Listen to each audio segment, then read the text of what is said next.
Well, hello, and welcome. Welcome to another edition of Atlas Information Live. I'm your host, Atlas Alex, and today we are going to be taking a shot at the cult of positivity. I was about to say the cult of possibility, but that's not right. No, the the cult of possibility of positivity. I'm going to keep doing that now. The cult of positivity. You may not even realize that there is such a thing, but there is. Oh, there is. And it is most prevalent. It is a most insidious of doctrines that has spread uncontrollably like a virus, like black mold. And it is reached far and wide to infect just about every conceivable aspect of the human condition. You find it everywhere. And it it rears its ugly head every now and then in some of the most outlandish and perverse ways, usually making claims that are, on one level, they make perfect sense. And that level, of course, is intellectually, to the rational mind. And I don't need to remind you that there is a reason why we say that the mind is able to rationalize every crime under the sun and every false theory and erroneous belief. This is not hearsay or conjecture. This is not some kind of stretch of philosophical fancy. All you need do is observe yourself. All you need do is observe the people around you, especially if you have children and young children. In their innocence, how children are able to rationalize and justify their misbehavior or their desires, why they want a certain toy or why they deserve to have candy. And they can sit there and present to you what to them is a perfectly rational and valid argument as to why they should get ice cream before dinner, why they should get ice cream first. And they can explain it in perfect syllogistic logic. They can present to you what, in their mind, is a perfectly valid, rational argument.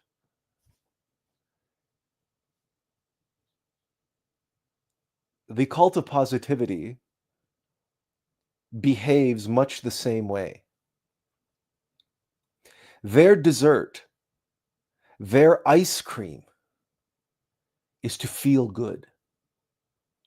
But more importantly, there are deeper levels to that feeling good. That feeling good, yes, it's not so much an end unto itself, it's a means to an end. And the end that they seek is the end of suffering. No suffering. And on the surface, well, that's what we seek. That's what the Buddha taught. That's what Jesus taught.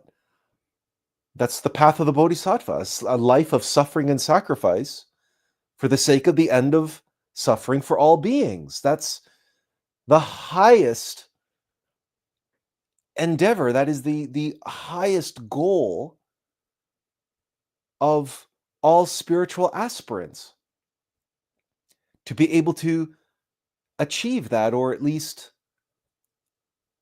assist others to the best of their ability, to the fullness of their potential, to the fullness of their level of being, to be able to apply that beingness for the sake of the end of suffering of all beings.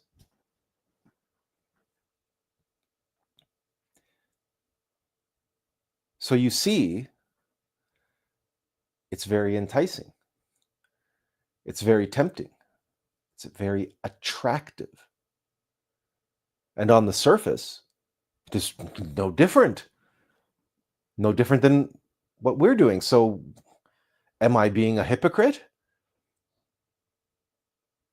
Certainly, individuals who have been indoctrinated into the cult of positivity may hear these words or may witness any of these live streams and point fingers. And when they hear me say, sacrificing and suffering for the sake of the end of suffering for all beings, they will point fingers and say, but that's what we're doing. And that's what we accomplish. But we do it without the suffering. The suffering is a trap. The suffering is negativity. The suffering is a state of lack. It is acknowledging that something is missing from your life, or that something is missing from the universe, but there's nothing missing. Everything is perfect. Everything is unfolding in the perfection of God's perfection, in the perfection of divinity. How can anything be wrong? How can anything be negative? How can anything be anything but positive? Anything be anything but joy, and be anything but productive and abundant. Boy, do they love that word. To be living in a state of abundance, limitless abundance.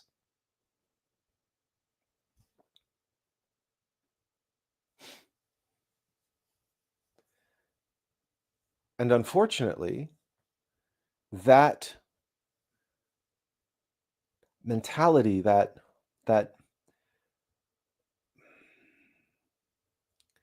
psychological shell game is most potent.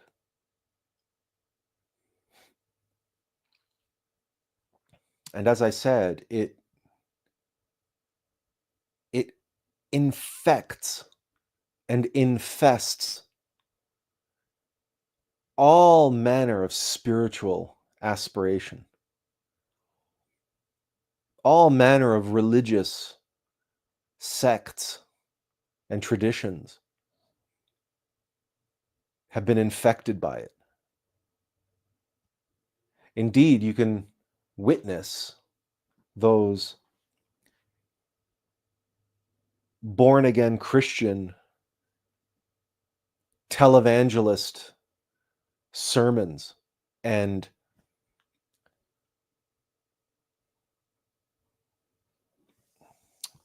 mass. Do they call it mass to the born-again Christians? It's a service, for sure. So they're these televangelists who, of course, occasionally in the past, they would have preached fire and brimstone, right? You know, the Southern Baptist pastors, that Bible thumping fire and brimstone, right? But they were, but that doesn't sell, right? That was from a different time. So the televangelists, they switched to love and light and positivity, and even certain congregations of Catholicism have started to adopt the techniques of the very successful born-again Christian movement in the United States and elsewhere in the world. And in Catholicism, they call it charismatic Catholicism. The notion being that the Catholic Mass is far too serious and somber an affair. It is far too one-dimensional. The priest preaching to the congregation, whereas in one of these vibrant Christian services, it is far more of an interactive sort of engagement, with much more singing and even dancing encouraged, right? So it's a celebration, right? Even though in Catholicism they will say that they celebrate the Eucharist, but you watch these services, especially the ones that are televised, these are a celebration. I mean, they're literally a celebration. The music, the lights, the atmosphere, it's all very exuberant. It's all very high frequency. It's very charismatic. It's very positive, to the point where you can see people having experiences of ecstasy, whipped into a frenzy of pure joy and pure bliss. And they have what they believe to be a religious experience right there on television. And there's always a videographer there to grab those moments. Make no mistake.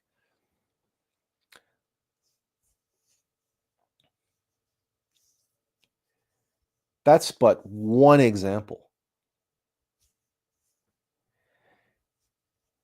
And this cult, this deception, this conditioning of the mind and the heart and the body to always seek to place oneself in those higher vibrations and to forcibly use one's willpower to block out any negativity and any lower vibrations and any experience of any doubt or self-doubt or second guessing of oneself or fear, anger, envy, gluttony, or any like of the lower, we might call the lower emotions. We'll call them egos, sins, whatever you want to call them. To not even entertain them, not even just to overpower them with joy, with love. Love conquers all.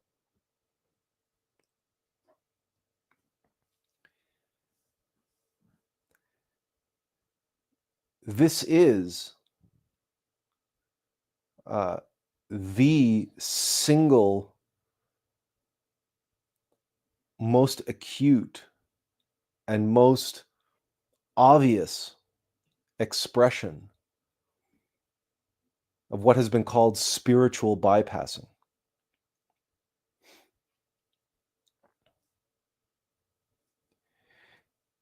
This is a denial of the very fabric and foundation of reality. It is an attempt to play chess with only the white pieces, with only white pieces. And to the degree that one is possessed by this mentality, this cult of positivity, well, the board may be all white squares as well. So there's no checkerboard. It's all white pieces. And there's no opponent there. There's no black pieces there to oppose us. There's no conflict. There's no negativity, right? And in chess, one of the rules is that if you get one of your pawns to the 8th rank on the board, that means to your opponent's side of the board. You can promote that pawn. A pawn can become a queen or a rook or a bishop or a knight or any other piece but a king. It can't become a king or another pawn for obvious reasons. This is called promotion of a pawn. Well, then that rule applied to life as an allegory of existence, that's an anathema to the cult of positivity, because it denotes a sense of lack, that something is lacking, that something is missing. But there's nothing missing, they say. Everything is perfect.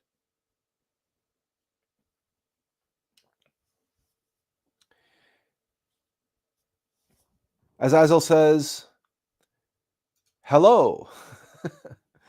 Hello, Azazel. Nice to have you here today.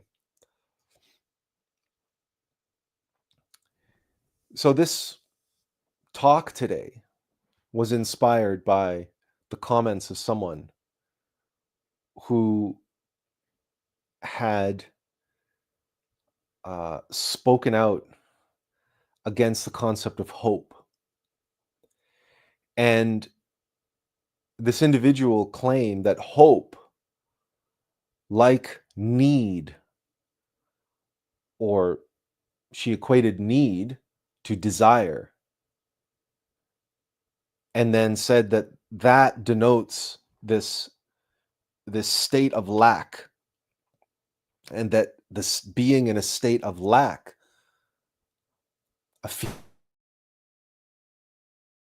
this will somehow fly in the face of and kibosh the process of manifestation. Because the deeper you dig into the cult of positivity, you realize that you're peeling back layers of an onion. And that every time you think you've reached the point, i.e., the purpose of positivity, you discover there's another layer beneath, and another layer beneath, and another layer beneath. And the most fervent of believers and practitioners of positivity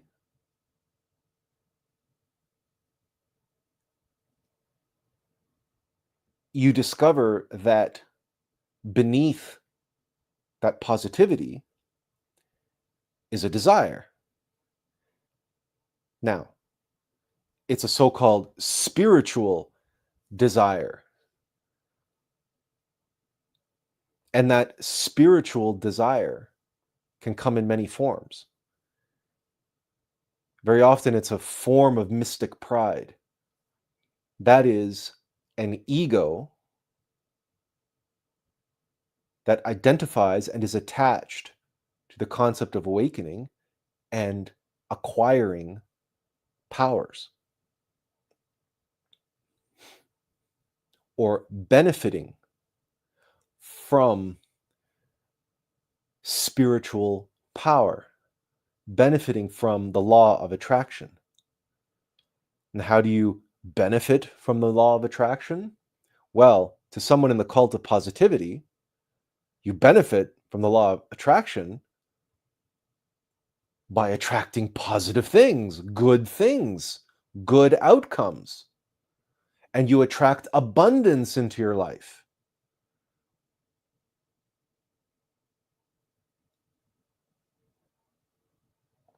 But you attract what you are, which is why the doctrine demands that they must be positive all the time. They cannot allow themselves to look at what's missing, what isn't there, or what's lacking, because by allowing themselves to look at reality as it is, balanced and constantly balancing, they will attract a balanced experience, quote, good and bad. If they allow themselves to swing on the pendulum between happy and sad, abundance and lack, well, then life will bring them accordingly a mishmash, a chaotic mess of one day a good thing and one day a bad thing. And again, we use good and bad here in air quotes because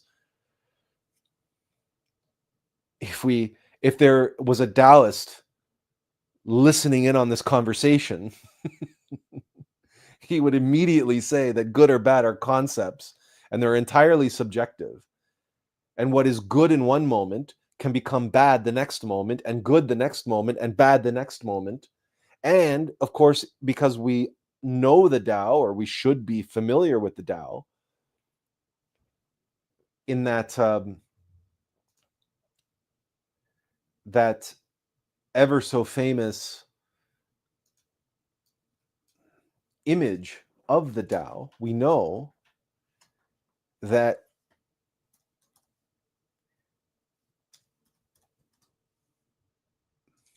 in every, hang on a second, I'm just going to, open image in UTab. All right. Let's see if we can.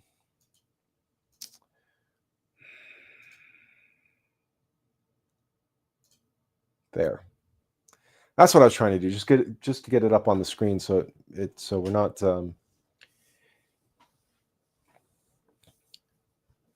There is the quote bad inside the good and the good inside the bad.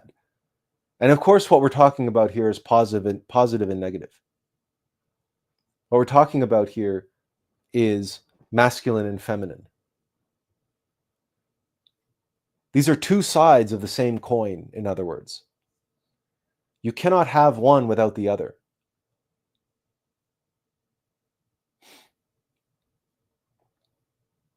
But if your purpose, your interest, your focus is to manifest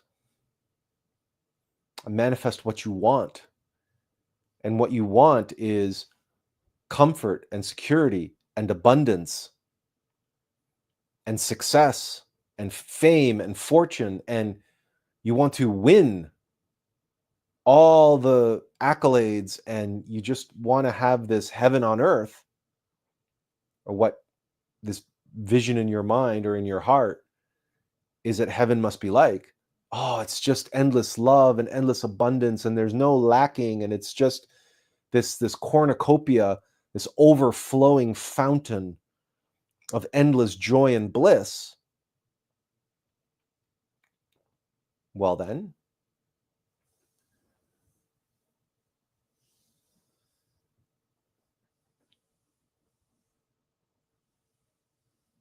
you can, if you force yourself and use your willpower and your conscious awareness to keep yourself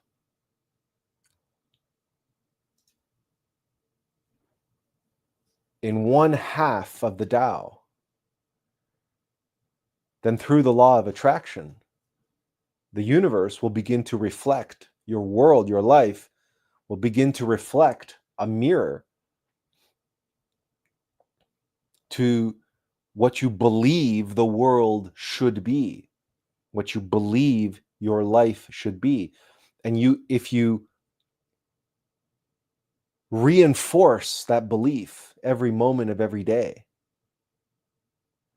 and you pour your emotional energy into it, your vital energy into it, your mental energy into it, and hold in your consciousness that belief, then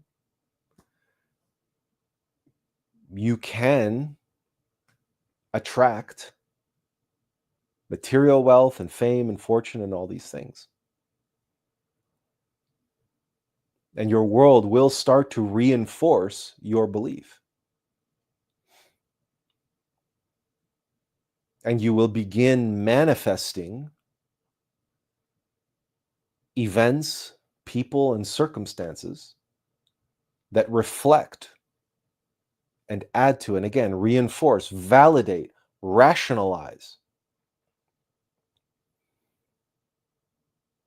your doctrine, your dogma of positivity, your dogma of abundance, your dogma of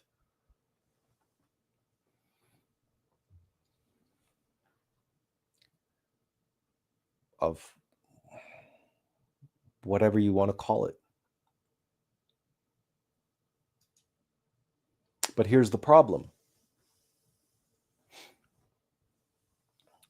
We live in a world of cause and effect. We live in a world of balance. We live in a world that is based on the metaphysical laws, which cannot be circumvented.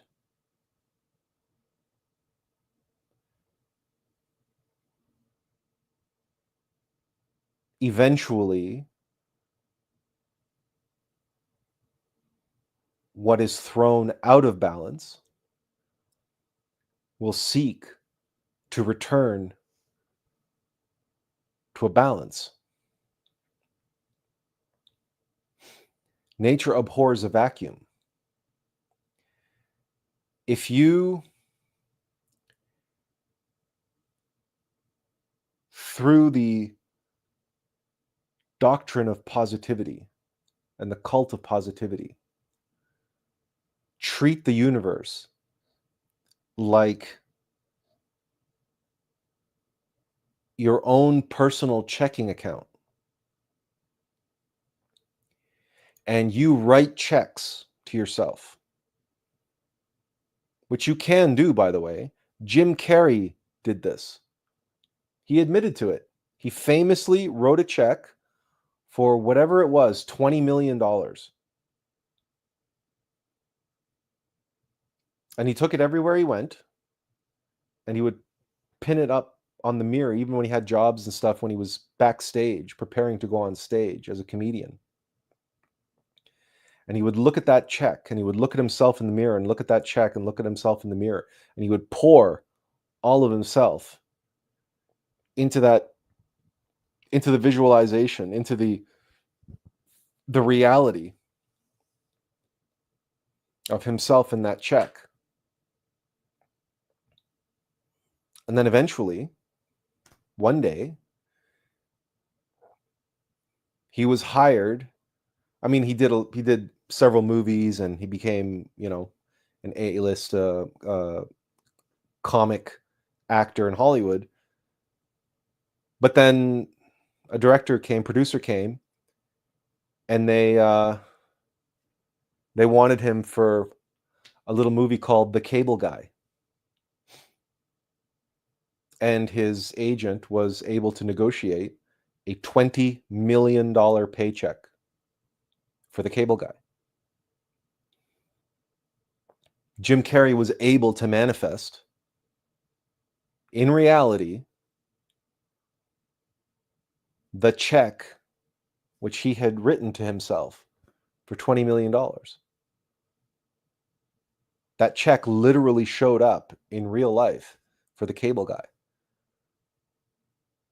A movie which bombed and was a critical failure, and it was a box office failure and a critical failure, and probably one of his worst movies. Certainly one of his most diabolical and despicable characters he ever played. Completely unredeemable, completely unlikable.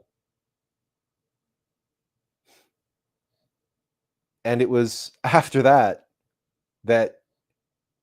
he began to change. He began to shift his view on life, his view on his career, his view on money. Well, it's easy to change your view on money when you get handed $20 million, right? Because you have it.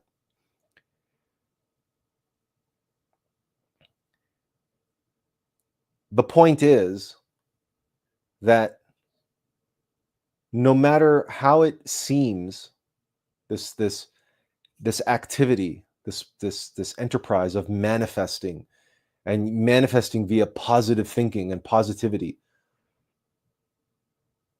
the Tao is ever present in the background. There is no such thing of getting something for nothing. And the universe, the great law of karma, of cause and effect, means that what you take out of the universe, eventually you will have to give back in one form or another.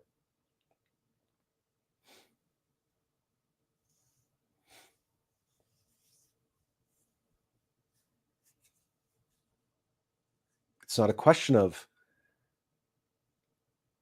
the accusations that are placed against those of us who are, quote, in a mentality of lack, or we entertain the possibility that something is missing, or so on and so forth. It is a complete perversion of the understanding and comprehension of the Tao. It is a complete perversion of positive and negative, of high vibration and low vibration. It is a failure to comprehend the Ulm of life and the cyclical spiral nature of evolution and devolution.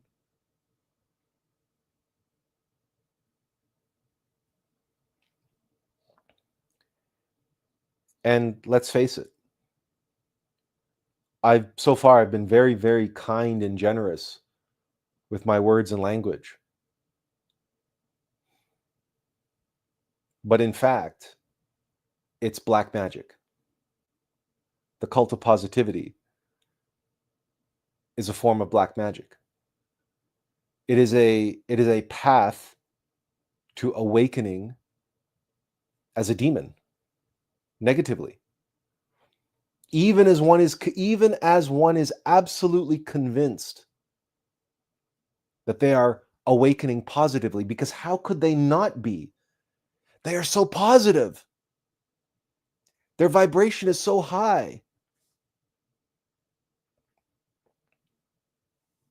Well, we're going to get into that. We're going to get into the metaphysics of how and why that is. And how and why this doctrine, this indoctrination, this cult of positivity is so pervasive and so powerful, and why it is spread far and wide. Because it is the public face of the Black Lodge.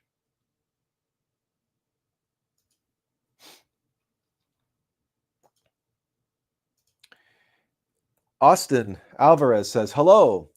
So is it ultimately about consistent focus and the world universe has no choice but to yield? Then whatever repercussions eventually come back around, either in periodic small doses or big.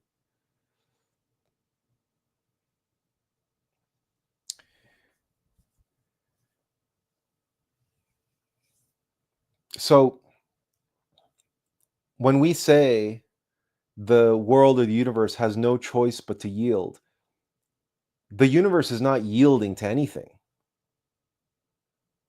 You have to understand that the law of attraction, the universe will deliver to you what you are, because on this plane of existence, right, the universe is mental. So if you are able to hold mental images and you are able to force high vibrations and mental images of what you want, and how you want to be in the world and what you want out of life, the law of attraction will deliver.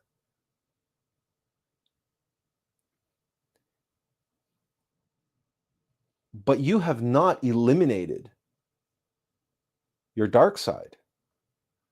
You have not eliminated your ego. On the contrary, you ask yourself, who or what is it that wants this so-called positive life and these positive feelings and this positive,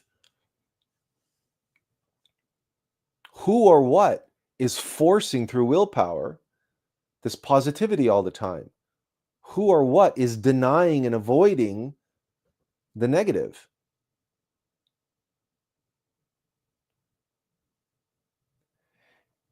And what you invariably discover, if you are honest with yourself, is that it is the I. It is the I of the false self that wants to feel positive all the time and wants to feel good and wants the comfort and security of that, and is afraid to feel bad, is afraid to feel negative and negative emotions, because I don't want to kibosh my manifestation. I don't want to prevent the manifesting of what I desire, of what I want, which they would then turn around and argue that no, you don't want to desire anything, because then that connotes that there's a lack.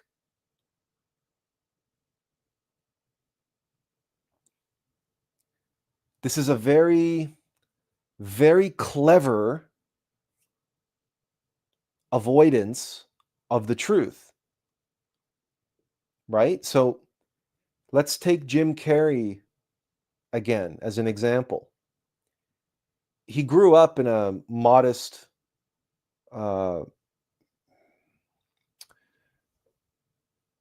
middle income family, right? And he was struggling at the beginning as a stand-up comedian.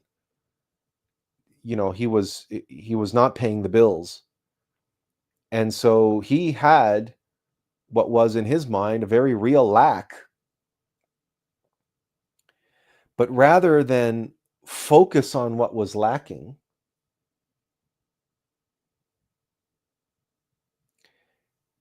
he writes himself a check for $20 million.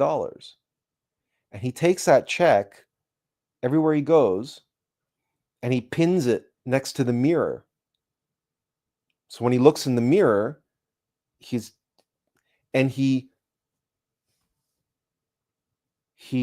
orients himself, he orients his mind such that the $20 million, it's not missing, it's here. Here it is. It's right there. It's already here. It's already here. Right? So you don't desire it. You don't have to desire it. It's already here. You already have it, right? So you see how it's another form of bypassing, it's another form of trickery, cleverness. He doesn't have any money. He needs money. He wants money. But if you sit there trying to do black magic, wanting and needing something, right? You're going to be in lack mentality. So what do?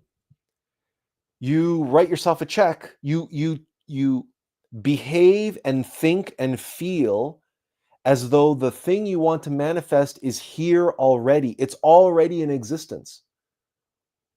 So you create it already in the mental and the emotional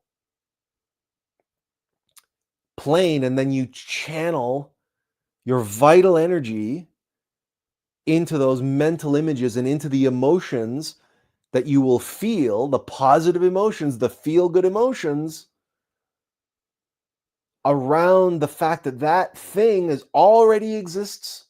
It's already in existence. You already have it.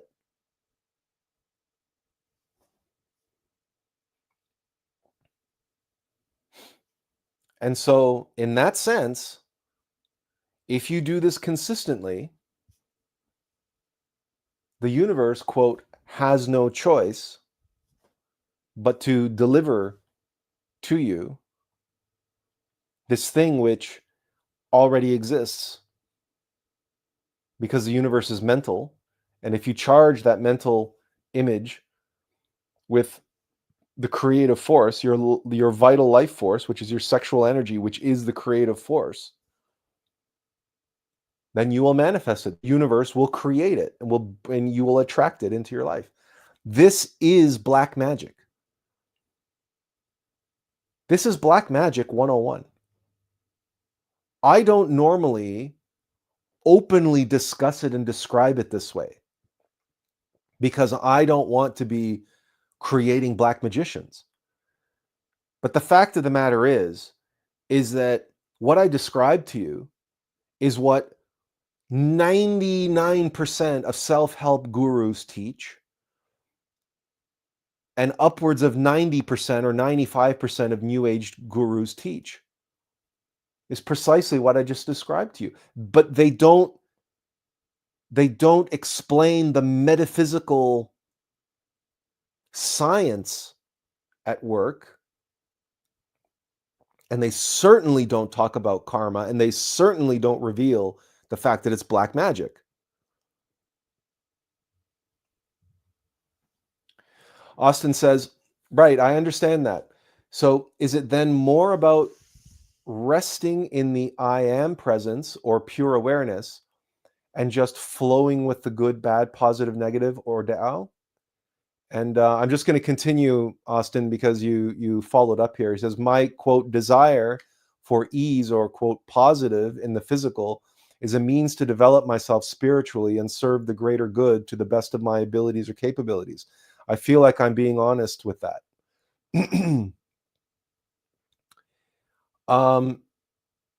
Yeah, there's absolutely nothing that guarantees that positivity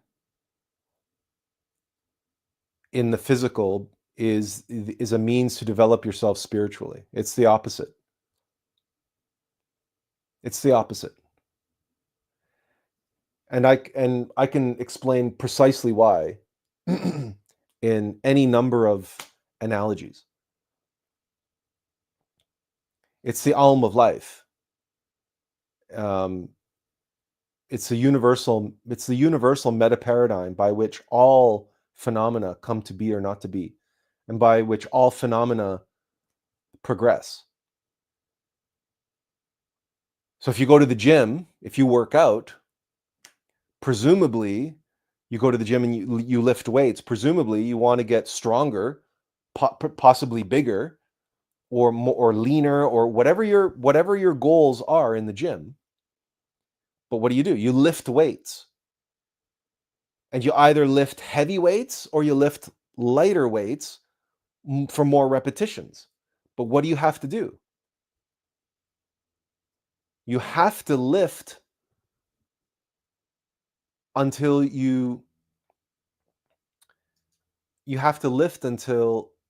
what you experience, what they call failure. You have to lift to failure or very close to failure. Right? But the point is you have to lift. Without that struggle, without that resistance, that's why they call it resistance training. Without any resistance, your muscles are not going to grow. Your nervous system is not going to develop. Your tendons are not going to develop. It's like Leah says here, no pain, no gain. It's an idiom.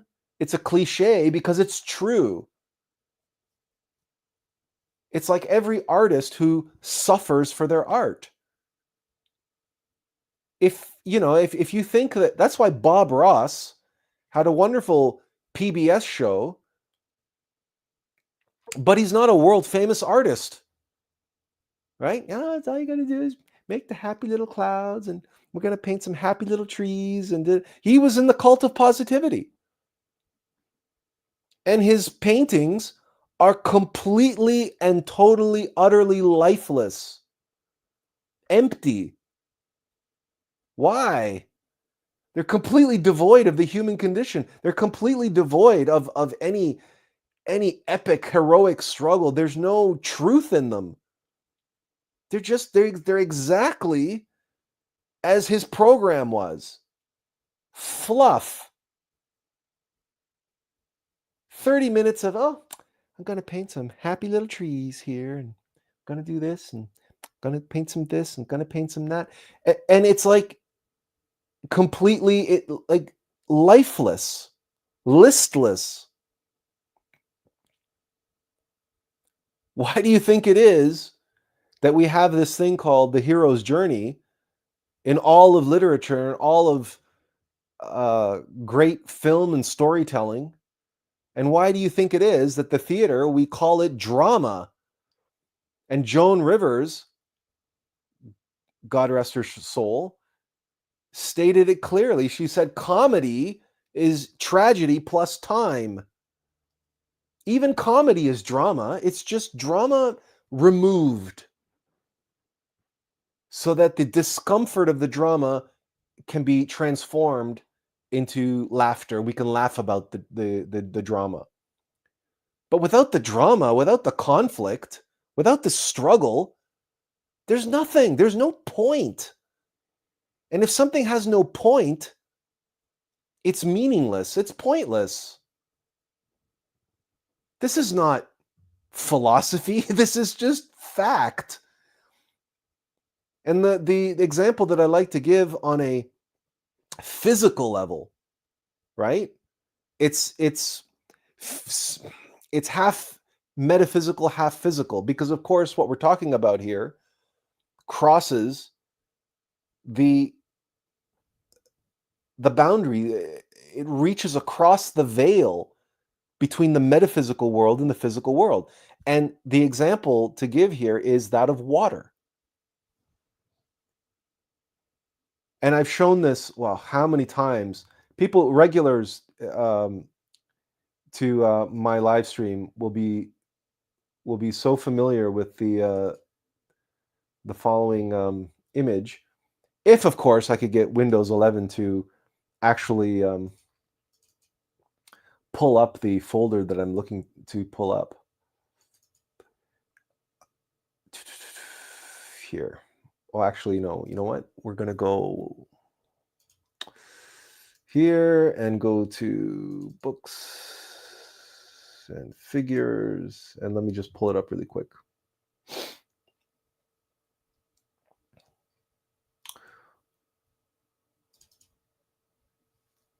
Now, of course, they put it on that screen. No. Oh, for heaven's sake. They couldn't leave well enough alone, by the way. Microsoft. I'm still trying to get used to Windows 11. It's I don't know why they just couldn't leave things the same as Windows 10. But now, anyway, this meme, life is baffling, right? What are baffles? These are baffles. Okay? Baffles are that which obstruct the flow of water. And they cause water to swirl around in the same way that rapids on a river. Oh, look, and now I'm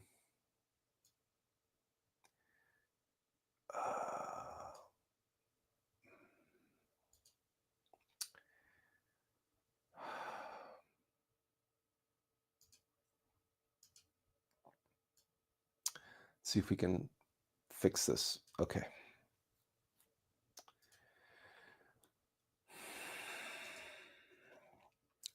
So in the same way that rapids on a river cause the water to swirl and create eddies,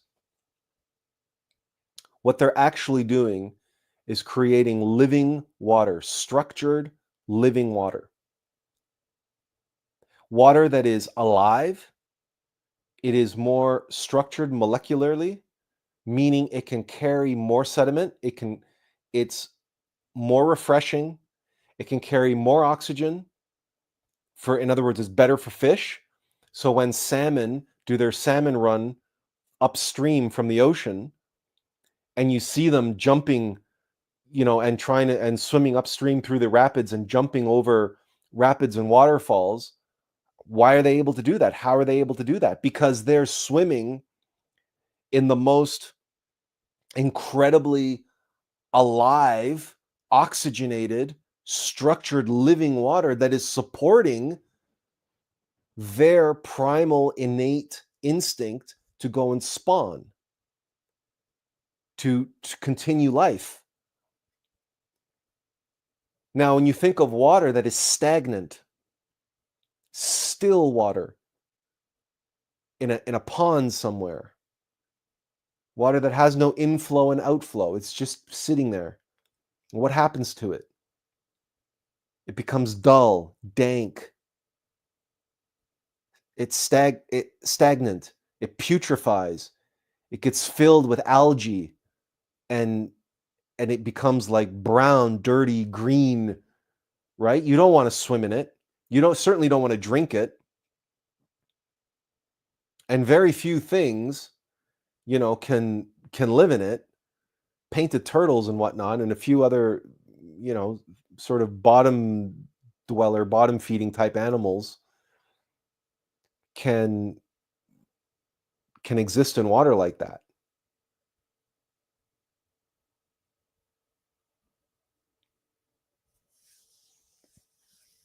So there's no way to avoid the fact that comfort and security leads to our stagnation. It leads to a weakening, not a strengthening. You can't get strong sitting on the couch, taking it easy, just relaxing all the time.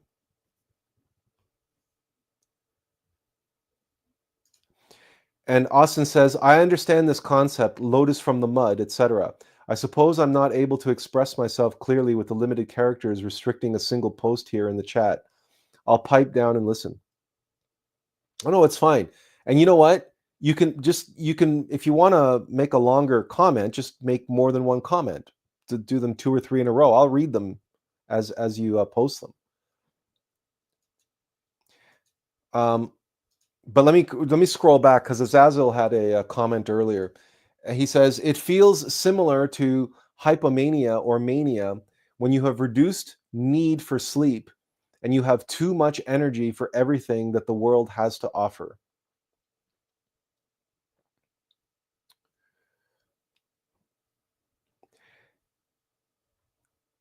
Were you saying that in reference to the positive thinking and being in this feeling of abundance? And when you say it feels similar to hypomania, I guess I should have read this earlier when it was closer to what I was saying. But he says when you have reduced sleep, when you have reduced need for sleep, and you have too much energy for everything that the world offers. And he says, yeah, related to that. Yeah, okay. Yeah, it is that, because when I was describing the Christian service, the born again Christian service, and people are dancing and singing their hymns and with the choir and everything else, and they get caught up in this ecstatic state, and they're pouring all of themselves into this belief, into this whatever's being painted for them, whatever's being given to them as that to worship, right? But this is not limited to Christianity or these Christian services. You'll find this in New Age practices. You find this in New Age events like Burning Man and other places where there's actually a practice in the New Age called ecstatic dance. And the whole point of this is to move and use dance and free dance and freestyle dance to go deep inside of yourselves and channel all of your highest vibrations and positive emotions in through your body to create this euphoric experience. But ask yourself, who or what desires the euphoric experience? For whom or for what is the ecstatic, euphoric experience?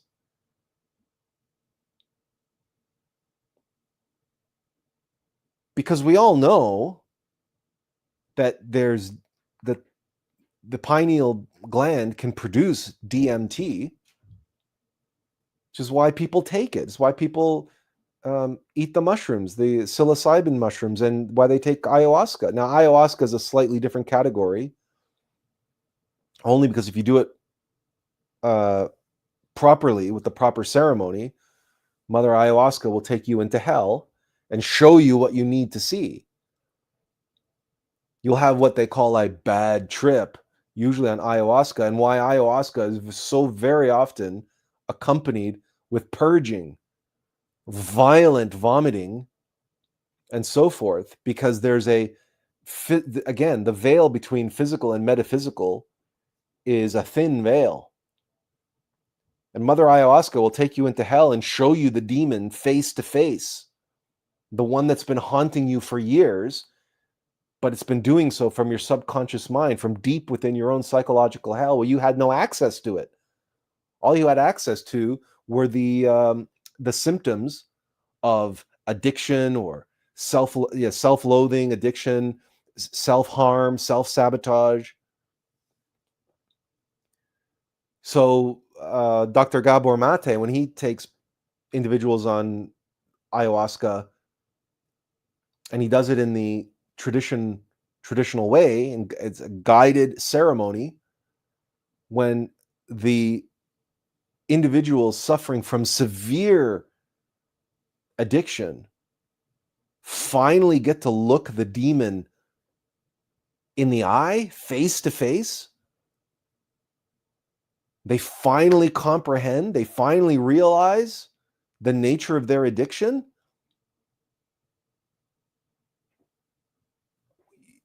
you can be damn sure those individuals sober up really quick, because the demon can't hide from them anymore. The demon has been revealed. Now, ask yourself, how do those in the cult of positivity who would avoid at all costs even the talk of demon, even the notion of a psychological hell, they don't want to go there. They don't want to spend time there. Heaven forbid, because that's going to impede their ability to manifest heaven on earth, right? They can't entertain spending time in their own psychological hell. They're in denial of the alm of life. They're in denial of the fact that the spiral patterns that you see here, okay? What I'm showing here is a pianist, right? A piano, an airline pilot, right? A bodybuilder or a strongman, whatever. And then there's also anyone learning anything, and anybody trying to improve in any way, shape, or form at all whatsoever. Every time you encounter one of these baffles, right, you encounter an obstacle, and you only know it's an obstacle because it obstructed you in some way. It challenged you. It forced you to turn back into yourself, to swirl and go down into yourself before you could go over that obstacle. And as you do that, right, as you go down, then you come back up. Now you're one level above where you were when you began, by virtue of the obstacle. And then the next obstacle, you do another revolution of the alm of life. You go down and you come back up. And you go down and you come back up, and down and come back up. And you grow in experience and you grow in knowledge. But you do so only by descending and ascending and descending and ascending.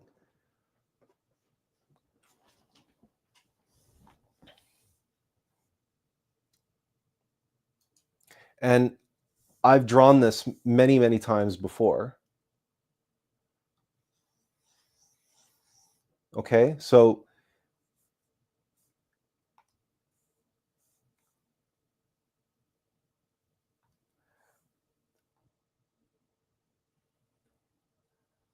if we cut off the two sides, right?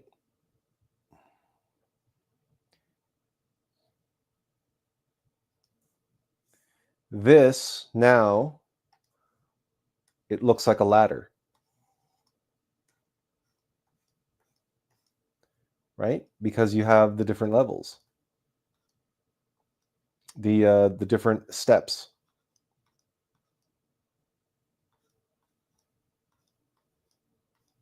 The different rungs on the ladder.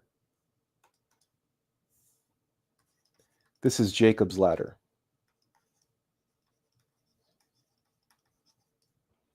And it's Dante's ladder. But the difference between the difference between these two ladders, right, is that while they're the same, they're different. This ladder, in order to ascend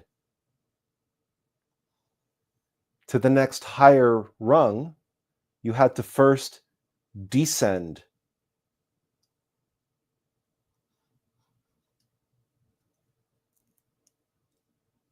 I guess I put that arrow in the wrong spot. So let me fix that. So to ascend to the next higher rung, you had to descend to the next lower rung. So to get to that rung, you have to do that.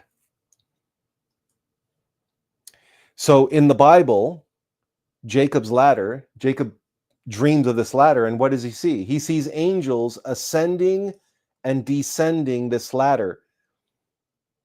And if you read it literally and try to visualize angels going up and down a ladder, then that's what you see. And that's how 99% of artists who have painted Jacob dreaming or having his vision of the ladder and the angels ascending and descending on this ladder between heaven and earth. The reason why I mentioned Dante's ladder is because we descend from heaven into hell and back again.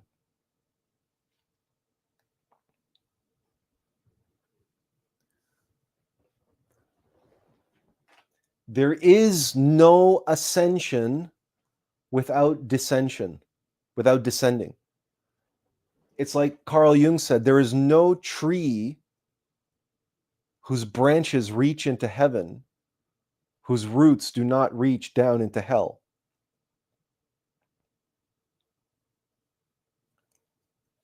It is simply impossible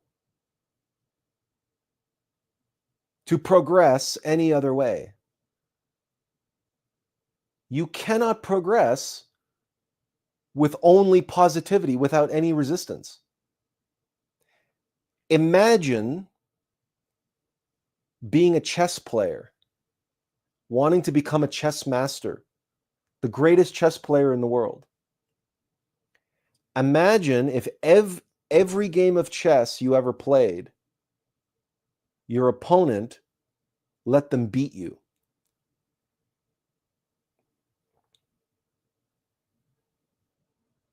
Now, you'd feel really good about yourself.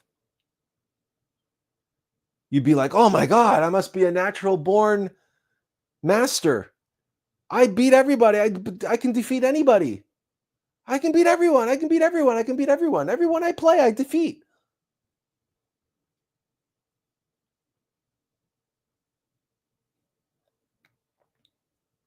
And you would become so prideful. You become so narcissistic with such a skewed sense of reality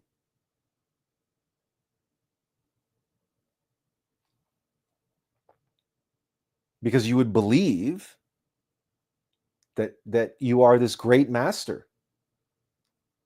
Because everybody you beat, everybody you play, you defeat handily without any effort. You must be the greatest chess player who ever lived. You're the master of masters.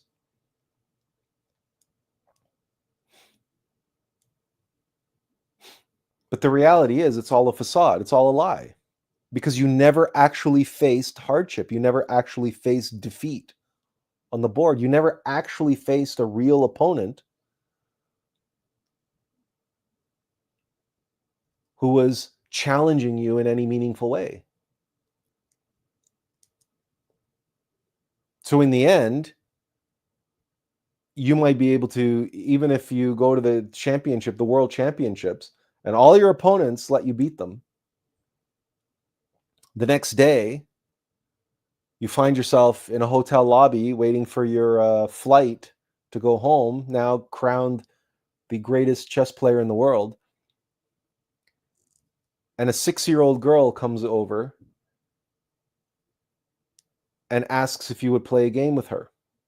And while you're waiting for your taxi or your limousine to take you to the airport, you say, sure. And that 6-year-old girl isn't in on the joke. And so she actually beats you. She'll defeat you handily, easily.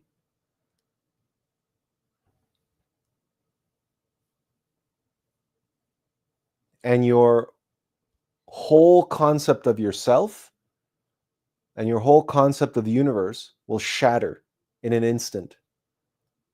Because you have been living a lie. You have been living in this idea, in this falsified dogma, this conditioned belief that you are unbeatable and that you are the greatest chess master who ever lived. Because you've never actually faced any of your weaknesses in terms of chess. And you will be revealed, at least to yourself and the 6-year-old girl, that you're a fraud.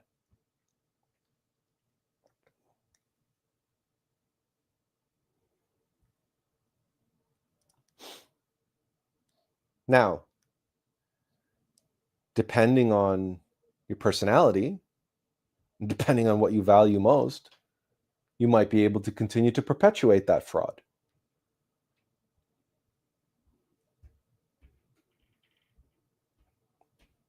And ergo, you have a lot of black magicians and a lot of people who are manifesting and know how to manifest, and they're billionaires. And you have a lot of billionaire elites that are able to create whatever abundance they want and whatever success, whatever in the world that they want.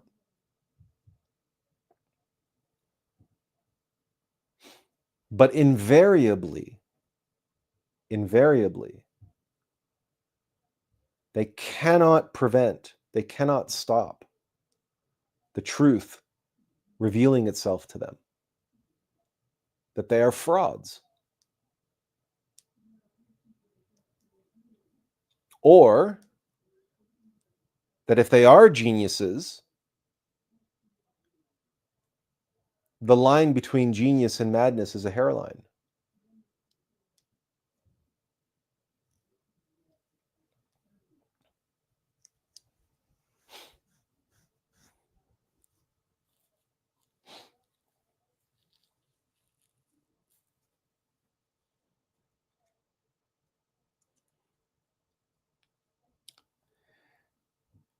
We are here, all of us are here playing a game. A game which the greatest allegory is chess. It's the perfect allegory.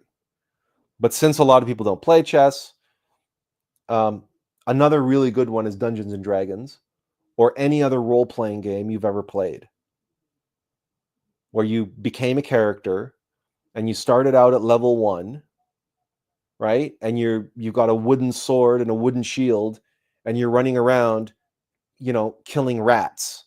It's called being a newbie.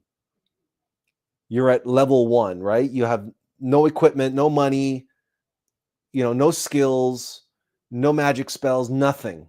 All you got is a wooden shield and a little stick, and you can whack rats with it. That's where you start. But over the course of the game, what?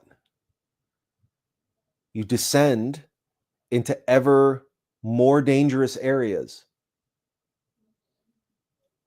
gaining what we call XP, right? Experience points. And these experience points allow you to level up. Sound familiar? Look familiar?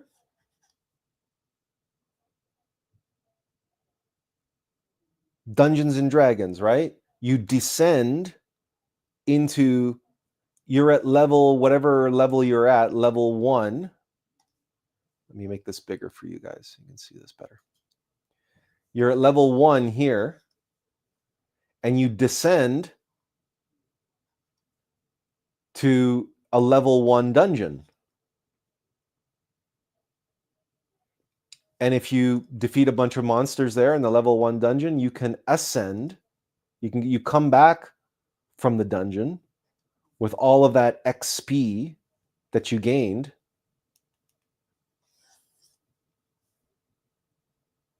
And what do? You level up. Now you're at level 2. So then you descend into a level 2 dungeon where you discover, lo and behold, it's infested with level 2 monsters. In other words, adversaries, obstacles, challenges that are commensurate with your level.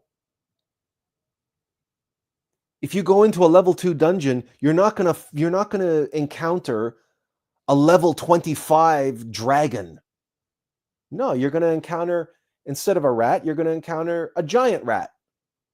Or, instead of a regular spider, you encounter a giant spider, a bigger spider, right? Instead of a goblin, you now encounter a hobgoblin, and so on and so forth, right? But this is the process. And you defeat the monsters in the level 2 dungeon, and then what, you level up, you gain the experience, and then you come up out of the dungeon and you level up to level 3. And that allows you to descend into a deeper dungeon, level 3 dungeon, and so on and so forth. And if you've ever played Diablo or any other role-playing game of any kind, this should not be foreign to you. This should be very obvious, actually, and should be very familiar, and it's self-evident. Even if the only games you played are, like Zelda or Mario, that the deeper you get into the game, the higher level you get to, the tougher the challenges are, the tougher the bosses are. How could it be any different? Why would it be any different? If you think the game gets easier the deeper you get into it, that's only because you as a player are becoming better and better at the game. This same process that's taking place on the level of the character also takes place on the level of the player playing the game. And the specific level we're talking about, when we're talking about the player playing the game, the character's getting, XP and leveling up and so on and so forth. But when we talk about the player playing the game in the game of life, we talk about the, yes, yeah, okay.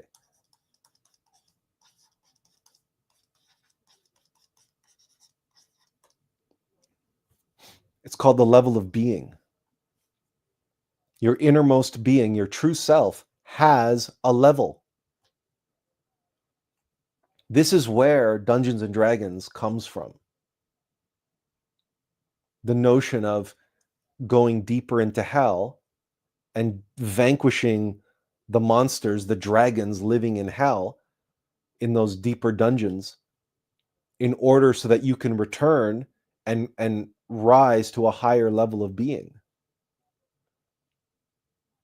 And that hell is psychological. And the demons, the monsters, the dragons are our egos. And the challenges we face are always commensurate with our level of being. Because you and I, meaning I, this mortal self, this mortal person, speaking these words to you and waving around my little stylus here, I'm just the character. I am the in-game character, as are you, as are all of us. Physical reality is an illusion. It's Maya.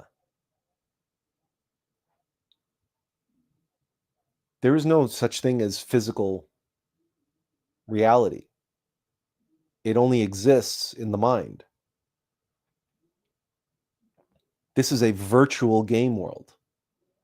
And you and I are characters in this massive MMORPG we call existence on the physical plane.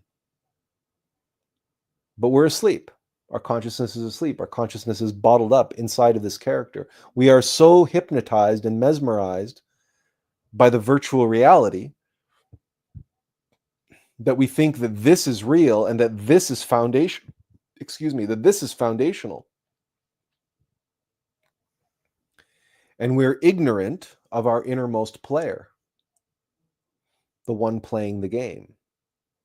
And we focus on our pleasure of wanting and desiring pleasure and comfort and security and avoiding pain and avoiding discomfort and avoiding insecurity. And we focus on our progress, on the character, on gaining loot, gaining followers, gaining fame, fortune, etc. How many exotic cars can I collect? Or how many toys I can collect, or how many stamps or whatever, how many works of art, or how many houses I can own, or how many companies I can own, how many employees can I employ? How many members can be a part of my church, right? Like, as above, so below. The ego and mechanical nature is going to reflect the same hierarchical structure as the heavens do, as the being does. In other words, those aspects of us that are not being, the aspects of us that are the opposition to being, the adversary, the Black Lodge, is going to reflect the same hierarchies and the same desire for experience and to level up as our innermost being does. The only problem is, and hopefully you see where this is going, one comes at the expense of the other.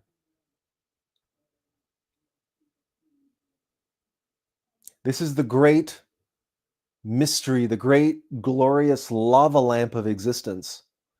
If you know what a lava lamp is, and if you've ever seen one in operation, you should appreciate the analogy here.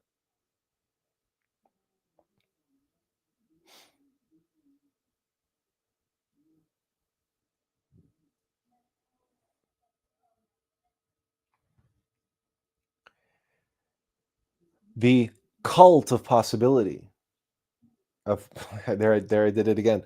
The cult of positivity is obsessed with winning the game as the character.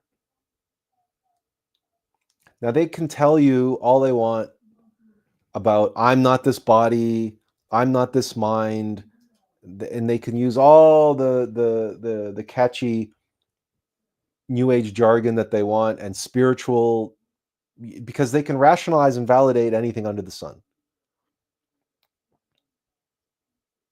But what you are seeing is the dark side, the ego, their black lodge, exploiting their divine energy and their divine self, and the divine self's longing to gain experience and experiential knowledge, self-evident experiential knowledge, what we seek, right? In order to advance levels in the supernal worlds. But they, the Black Lodge, is the adversary, is there not just to block and prevent that from happening, in order to help it become realized. In other words, to play the adversary, the obstacle, right? The baffle.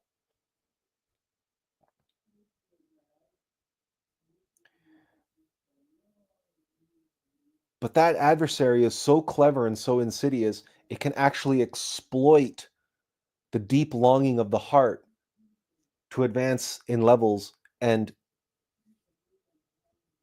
hijack that, misappropriate that, hijack that, and direct it towards worldly pursuits, so that the greater level that you're experiencing is here now in the physical world.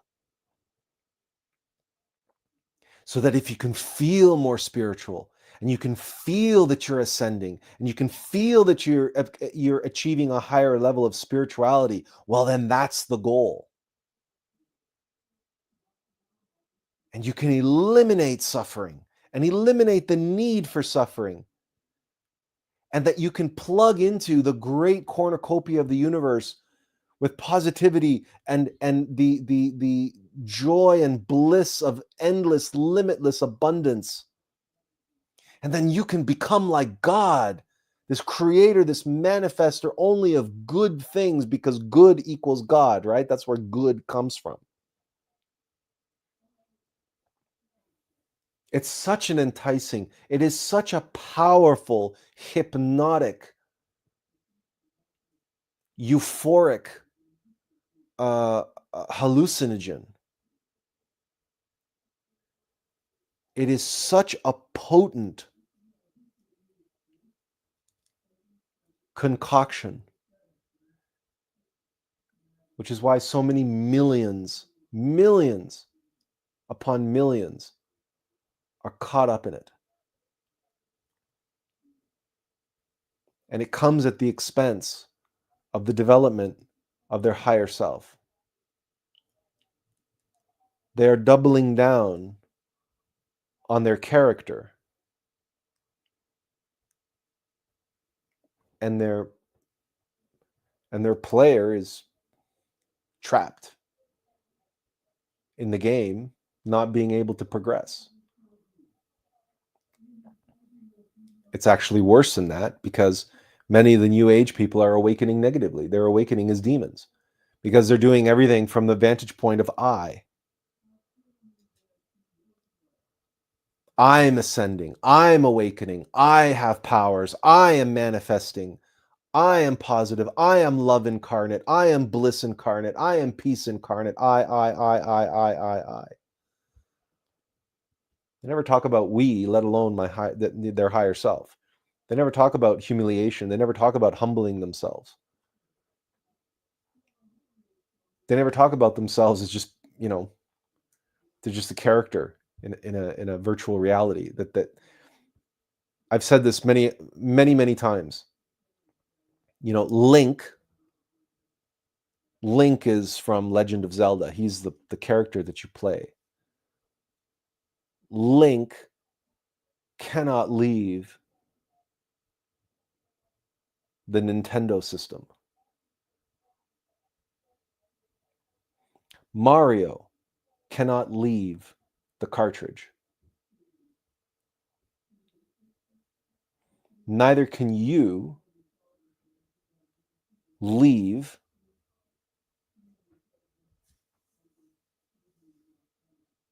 this virtual world. It is your higher self.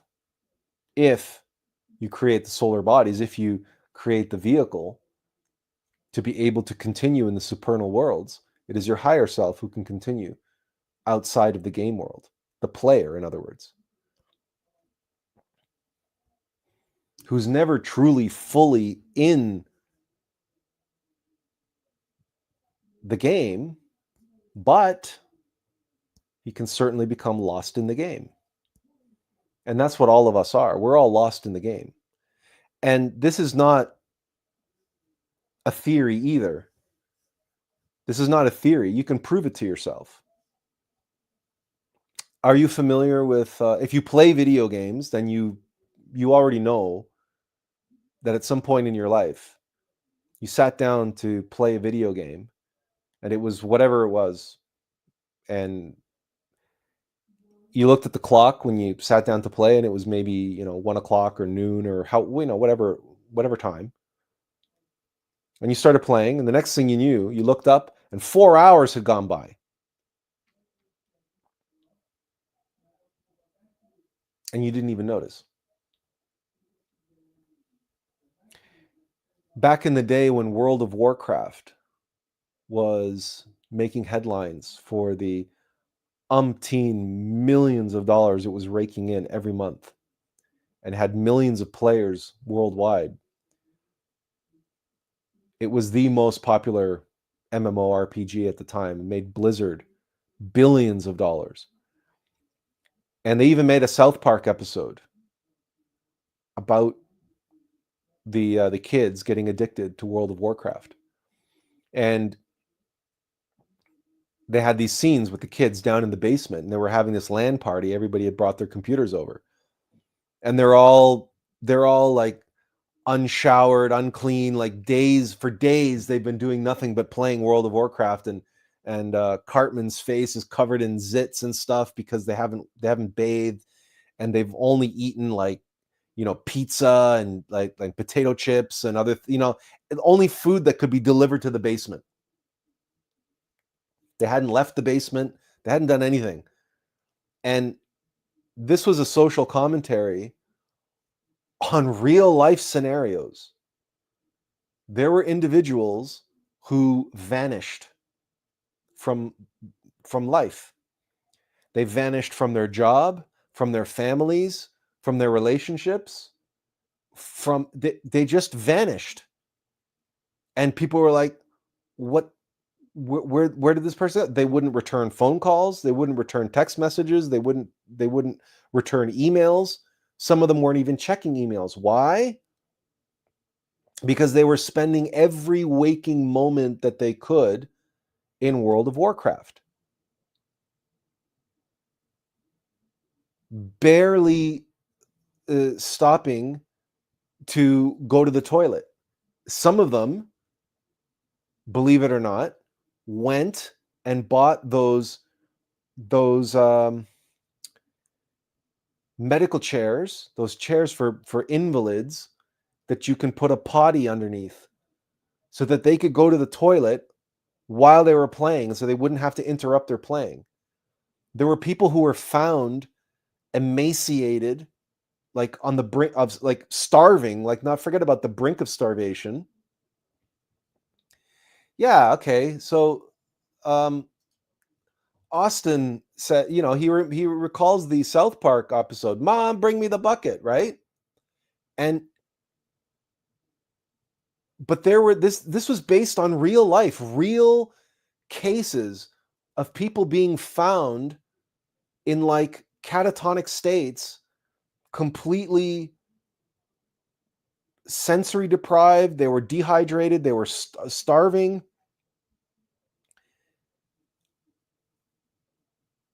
They had literally lost themselves in the game.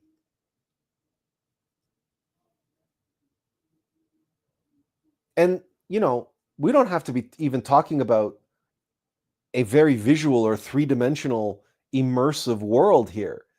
Have any of you ever played Candy Crush on your phone? I know at least a couple of you have. And if you have, or maybe Tetris, if that's more your bag, or or any of these like little phone games, you know that there have been times when you picked up that Candy Crush or whatever, and I'll just play for a few minutes or whatever, and a couple hours later, you're still playing. Or if you know someone who goes to the casinos and sits in front of the slot machines.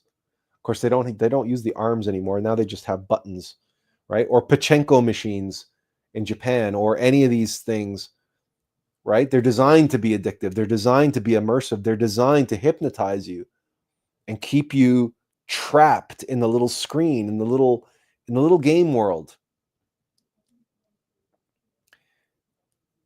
How much more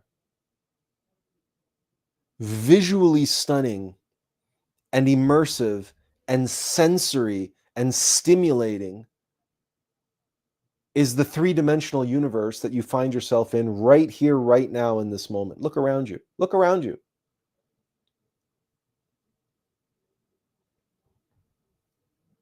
Are you surprised that you're hypnotized by it? Are you surprised that you're completely um, lost in it, identified with it, and attached to the gains, the financial gains, the material gains, the social gains, maybe the physical gains? If you go to the gym and you're working out, and then you look in the mirror and you're maybe you're measuring your arms, or whatever, right? And you're growing your muscles, or you're lifting heavier weights and you're looking at the gains. Now, there's nothing wrong with making progress. That's why we do things, to make progress. But to the degree that we become identified with and attached to progression in the game world, comes at an expense to the progression in the real world, in the supernal worlds, in the heavens. The gains made by our higher self, our true self. Because to the degree that we make gains in the false self, let me just put this back up here for emphasis. A man cannot have two masters.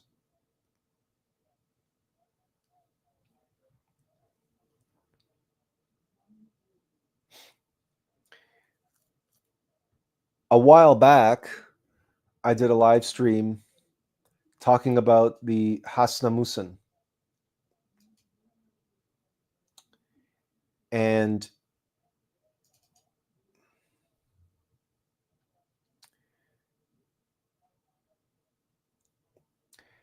the symbol that is used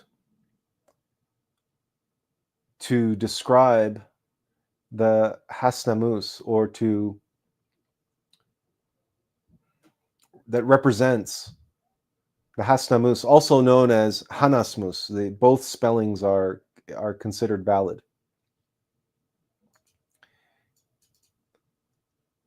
It's a very well-known symbol from the ancient world, from the world of folklore. And hang on a second.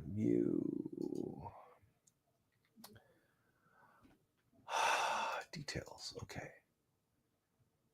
Is this it? Oh, for Pete's sake.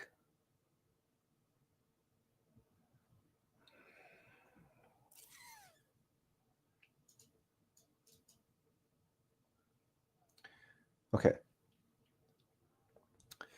So this was the title card from that live stream.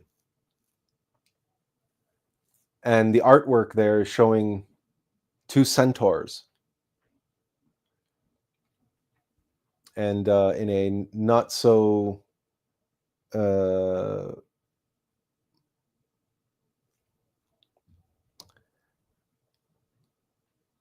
well, in a having a sensual exchange, let's put it that way.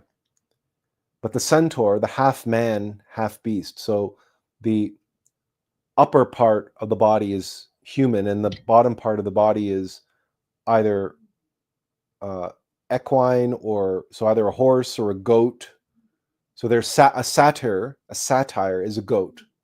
The bottom half is a goat. The bottom hind legs of a goat, and then the top part is the human. That's a satyr. That's where we get the word satire from. And then the centaur is half man, half horse. But that symbol represents the Hastamusen or Hanasmusen, one with a dual center of gravity. And what that means, practically speaking, is someone who is awakening positively and negatively at the same time.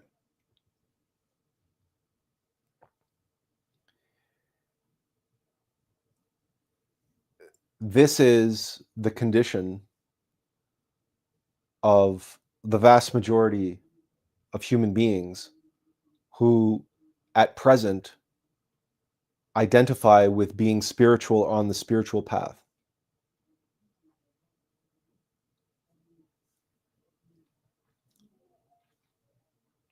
Because it's true that they are awakening powers. They are awakening the ability to have intuition. They recognize synchronicities and serendipity in their life. And they have spiritual experiences and so on and so forth.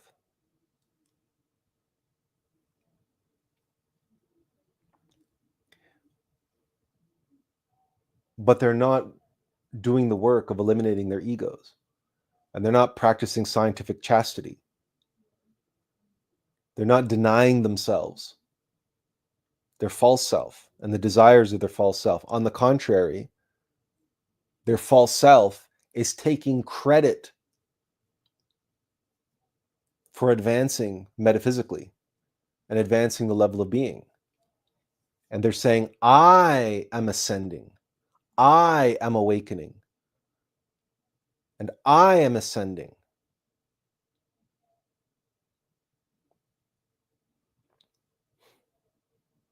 And that's why they are awakening, as what the title of this live stream was, right?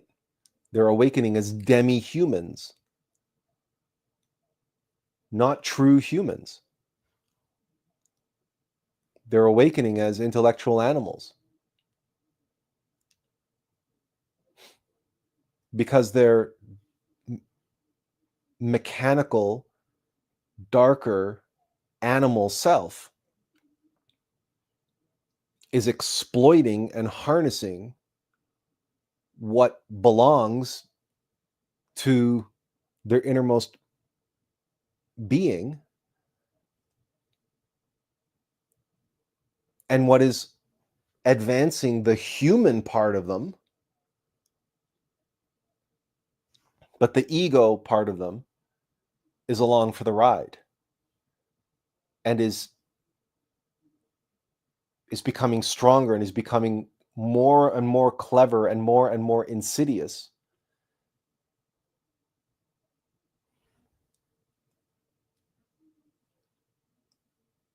And if you are not working on curtailing and observing, comprehending, and eliminating your egos,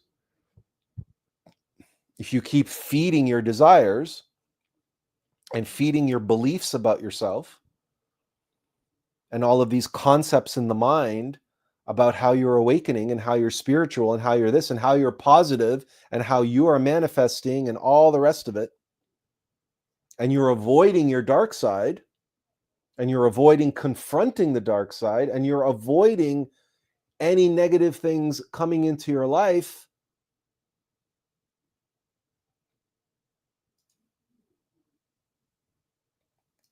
you're avoiding the baffles, the necessary obstacles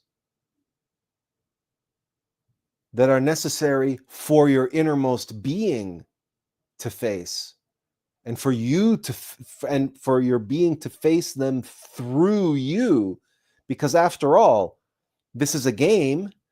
The obstacles are in the game, and so your being needs a character to use to face and overcome those obstacles exactly the same way. Not kind of like, but exactly like when you sit down to play a game on your phone or to play a game on the Nintendo or on the computer, or when you sit down at a game of chess to play chess against an opponent.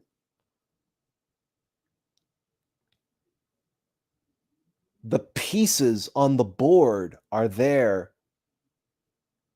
You live vicariously through those pieces. You move the pieces. It's the pieces who suffer being taken and overtaking and being taken and so on and so forth.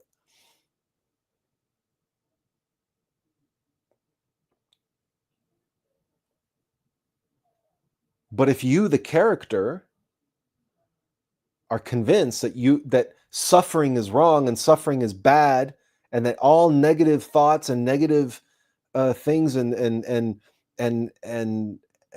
facing challenges or lack or whatever, whatever negative things are, oh no, that's that, we can't have any of that because I'm been conditioned by this cult of positivity, then you're going to avoid all the baffles, the challenge that your player needs to become better at the game, to increase their level, increase their level of mastery. And instead, you hack the game, you fix the game. It's like having a cheat code. It's like unlocking developer mode. And these are kind of this kind of jargon relates to, computer hackers and PC gaming, but also it also was in console gaming too, where they would publish these codes in like Nintendo Power Magazine and Electronic Gaming Monthly or whatever, and there's a developer mode. Every game has a so-called developer mode. What is developer mode? Developer mode is a mode that lets you do things like set infinite lives or infinite health, and it allows you to skip levels, or it allows you to make your character invulnerable in the game. Why would a developer need this? Because sometimes developers, they have to test the game, but they have to test the game later in the game, and they need to be able to get there very quickly. They can't sit there and play through the game from the beginning all the time. And also, various things that they're needing to test, they have to be able to set infinite lives for themselves so they can play the game and test the game. But if they die, they need to be able to respawn immediately, right? So it's a mode that's built into this game that allows a developer to basically cheat as much as they want, whenever they want, however they want, because their purpose there is not to play and enjoy the challenge of the game, but they're testing aspects of the game to be able to make the game ready to go gold and publish and sell to the public. So there's that developer mode, that cheat mode built into the game. And if you as a player could get your hands on that code, you could enter that code in the joystick and unlock developer mode. Well, then now, right, the game is easy.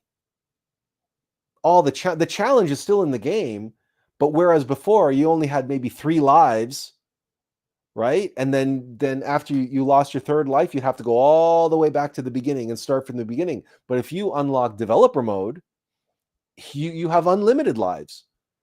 So even if you're stuck on part of the game, you can sit there and just keep respawning over and over and over again until you get past whatever it is that's hanging you up. So cheat codes, developer mode, these are phenomena that exist in that realm of video games, the video game development, that are one-to-one analogous to black magic. Because that's what black magic is. That's what manifesting your desires is. That's what all of this self-help and visualization stuff and manifesting abundance and unlimited abundance. Unlimited abundance is just a euphemism for unlimited lives in video games, unlimited health, unlimited gold, right? If you're playing an RPG and you unlock developer mode and you have unlimited gold, well, now you don't even have to bother looking for loot or looking for gold in the dungeons. You have unlimited gold already. You can just go to the blacksmith in town and buy the best gear, the best weapons. You can go to the potion shop and buy all the healing potions you need, right? Makes the game that much easier, doesn't it? But what does that do to you as a player? How does that change your ability and capacity to become good at the game and to master the game?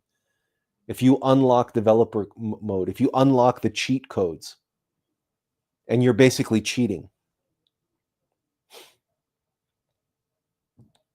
A few years back, there was a big scandal in cycling over Lance Armstrong, because it turned out that not only were his incredible, phenomenal, how many times did he win the Tour de France? 3, 4, 5 times. First, he beat cancer, right? He's a cancer survivor, testicular cancer, I believe. And then he goes on to win the Tour de France 3 or 4 or 5 times in a row. And it was unbelievable. And he got hired by Nike. He was a spokesperson for Nike, right?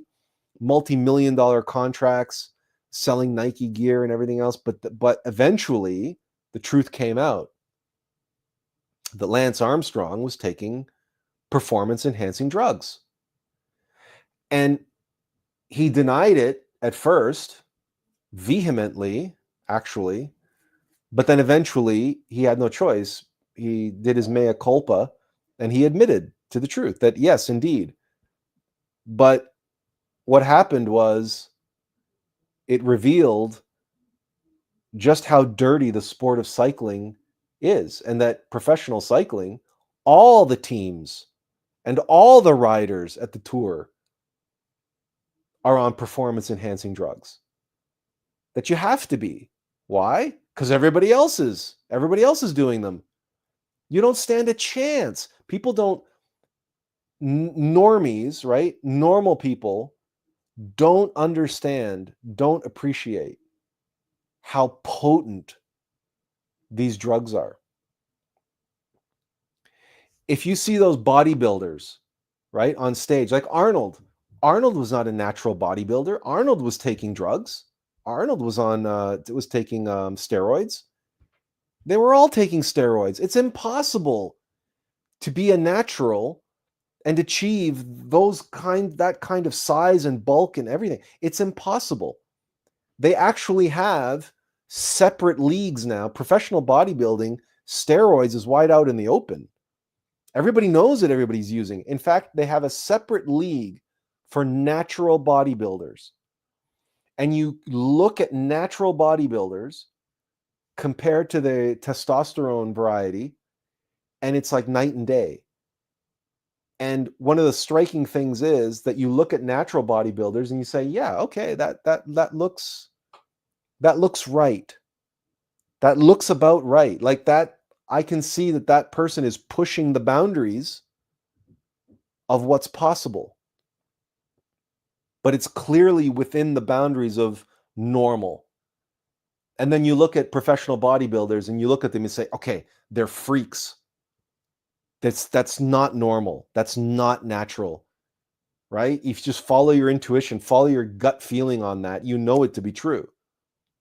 It's like what many, many people felt about Lance Armstrong and his performance in the Tour de France. It was superhuman. So we have, all of us, an innate, intuitive disdain for people who cheat, for people who game the system, who rig the system. And the reason why we have that feeling deep down, it comes from the source of all integrity, right? Integrity. That which is integral to a human being. And what is integral to a human being is the truth, is the light, is the being, the essence. It's your higher self. That's what's integral to any character in a game, the player who's playing the game. The player is the only reason for the character to exist.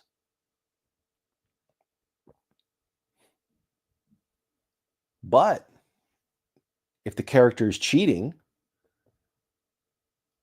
the character doesn't have to follow the rules of the game, or the character is cheating and altering to take advantage,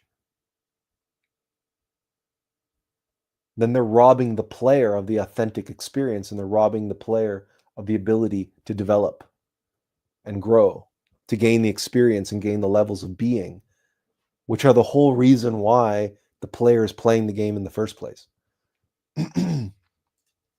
Benjamin says, that was shocking.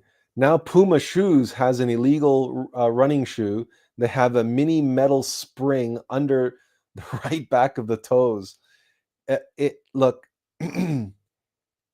this is when it so many things in life have become like this arms race, because the characters in the game are so focused on winning the game. Do you remember when you were a kid that we used to have this saying? We used to say, it doesn't matter. It's not whether you win or lose. It's how you play the game.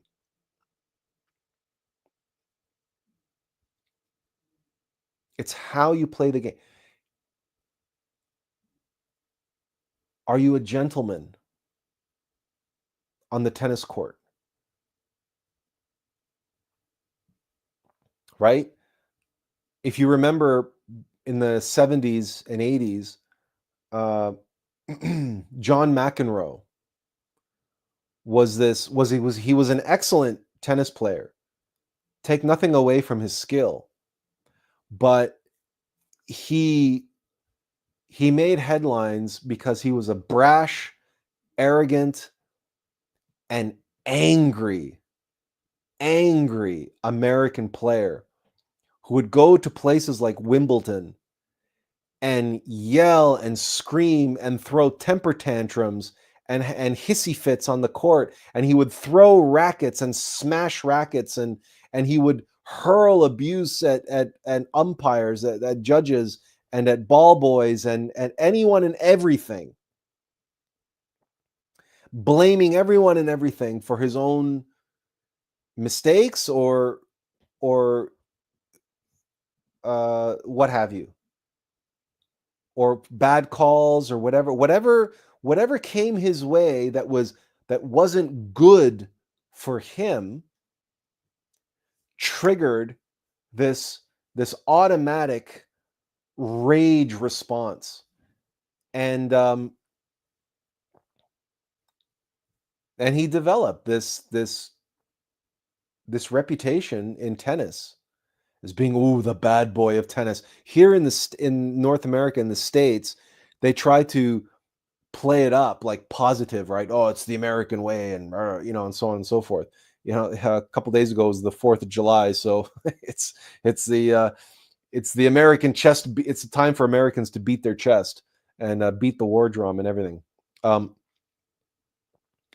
but tennis, to the British, at Wimbledon, right? Like, you know, the royal family comes to watch tennis at Wimbledon. These are people, for better or for worse, for richer, for poorer. You like them, hate them, have whatever opinion you have of them. But what you can't say about them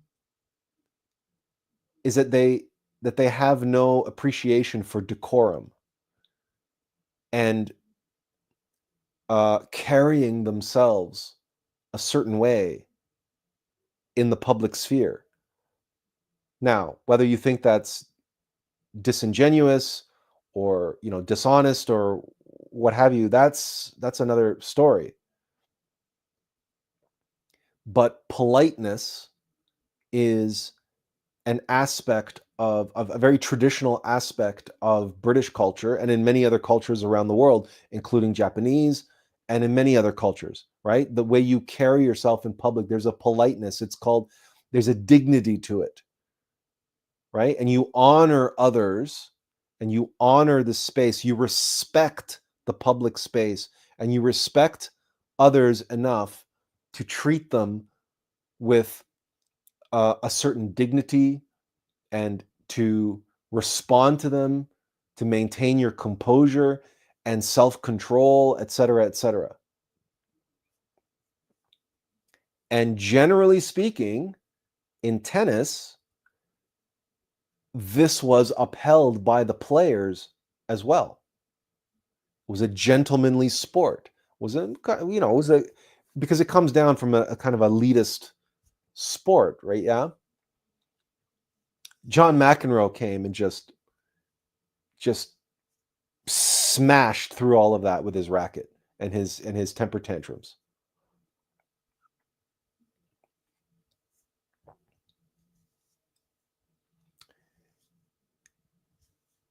He was all about winning, right? For him, it wasn't about how he played the game. He could care less.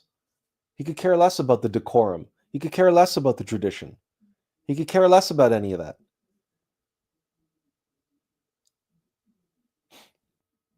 He was so focused on winning that he didn't care if he was an asshole to everyone and everything. He just wanted to win. That was the only thing that mattered.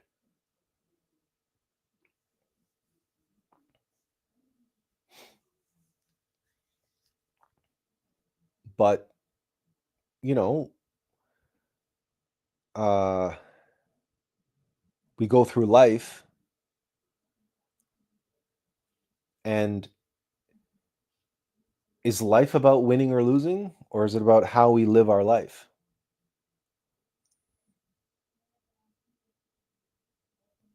Now, ironically, the cult of positivity is going to leap on this notion, on this statement, and say, see, hypocrite. Because I'm living my life, living in positivity, living in bliss, living in peace, living in joy, I'm only spreading positive vibes and so on and so forth, right? It's all about how I live. Positivity is all about how we live and how, right? It's all about how we play the game.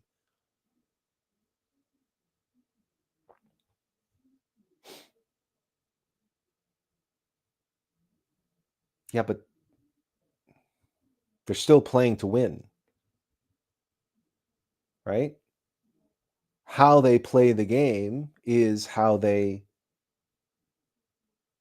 believe they win the game.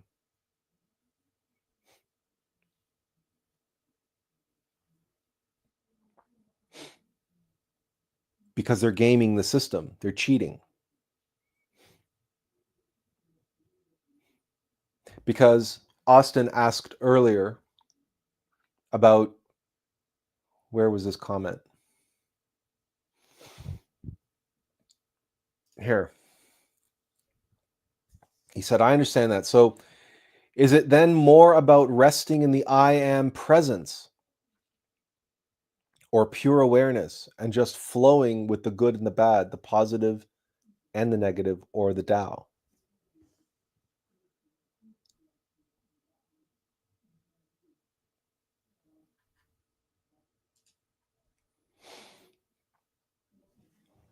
You may have noticed I sort of glossed over that comment way back because it was like, in many ways, it's is essentially like the punchline, the conclusion. And we needed to get there. We need to allow everybody to have a journey that took us through to arrive at that place.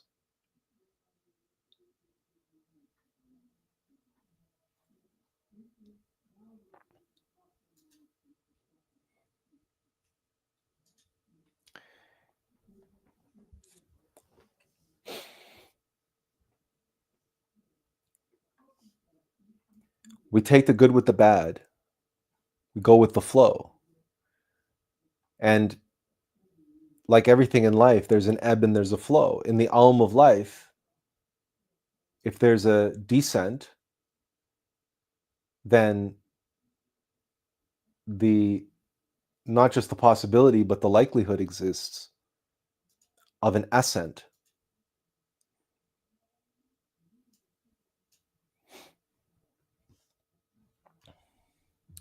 But it follows, if there's an ascent, if there's good, then the good times are, you know,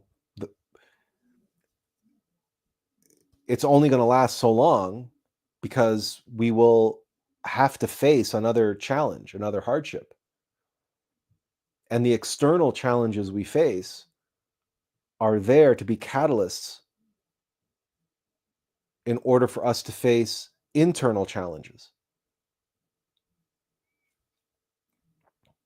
And sometimes they're inverted, which means sometimes in order to overcome the internal obstacle, we must allow ourselves to be defeated by the external obstacle.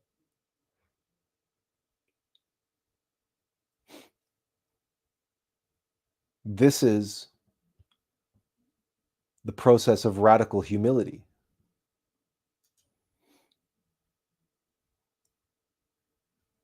And that's something that you really don't hear from the cult of positivity, because they're always pushing and forcing the higher vibration and everything else. But what about surrender? What about allowing?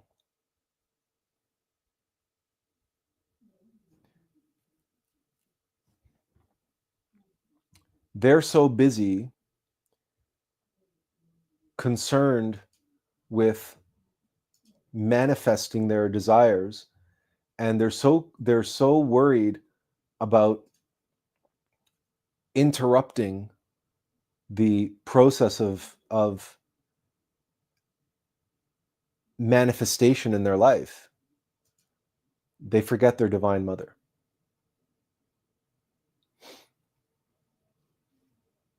This is an article that's it's kind of hard to believe. I'll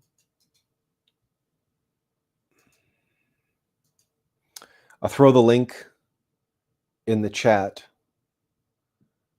but it's here on screen as well. It's hard to believe I wrote this in 2020. This was on the 1-year anniversary of the passing of my biological mother.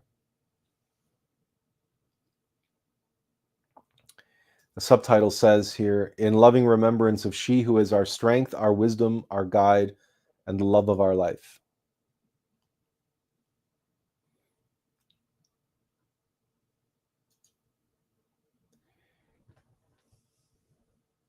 Our divine mother is that aspect of our innermost being who furnishes us with all we need on our journey. She furnishes us with all we need in life. Not what we want, what we need. And as I've often said, love is severity and mercy in balanced measure, applied unconditionally with infinite wisdom. That is the love of our Divine Mother for us.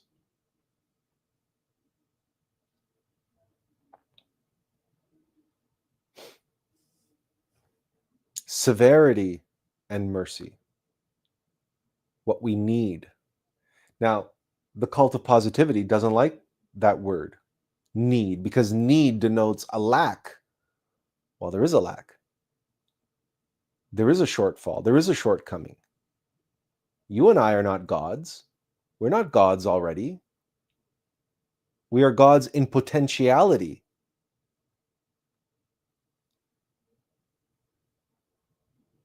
But there are many obstacles to overcome. There is the adversary to overcome.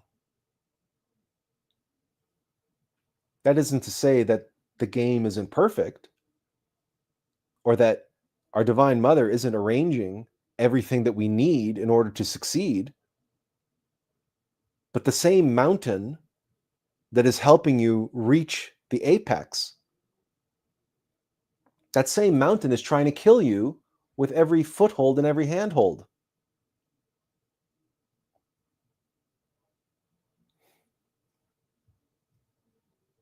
The person who's a member of the cult of positivity says, no, no, no, no, the mountain, I love the mountain. The mountain is your friend. The mountain is the one that allows you to rise to the summit and become a master mountaineer. You must embrace the mountain. You must love the mountain. You can't look at the mountain as anything other than and then positive. It's perfect the way it is. Well, many people who have approached mountain climbing that way are dead because they were arrogant and they were ignorant of the truth. That you don't become a master mountaineer because the mountain lovingly and caringly lifts you to the peak. You become a master mountaineer by overcoming the near-death experiences you have time and time and time again of this mountain that's trying to shake you off its side and send you plummeting into the valley below. It's the only point to climb a mountain is that it's dangerous and that it's difficult, that it is a challenge. If it wasn't a challenge, there would be no point. If life was not challenging, it would be pointless. It's just that the cult of positivity sees the challenge as avoiding facing negativity or even entertaining negativity or accepting negativity as a possibility, as a valid place to be every now and then. No, no, no, no, no, no, no. We must be positive, positive, positive, positive, positive.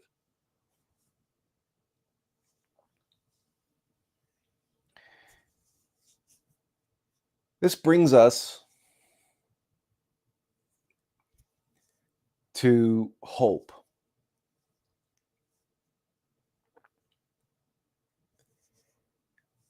And the accusation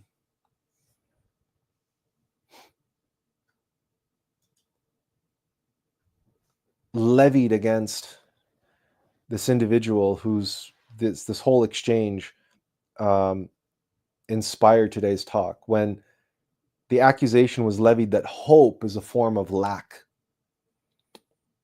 that hope is expressing hope is an expression of a desire or an identification and attachment to outcomes, which, as you know, is based in fear, and the desire to control outcomes is based in fear. So the accusation was made that to hope for the best or to hope for a particular outcome is actually an ego. It's pride or it's fear. But in any case, it's identification and attachment to outcomes. So essentially, it was an accusation made by a member of the cult of positivity that hope is a desire, and like a need, like a desire, hope is in the category of lack, and it blocks manifestation, and it's negative, and all the rest of it. So hope is bad. Hope is wrong.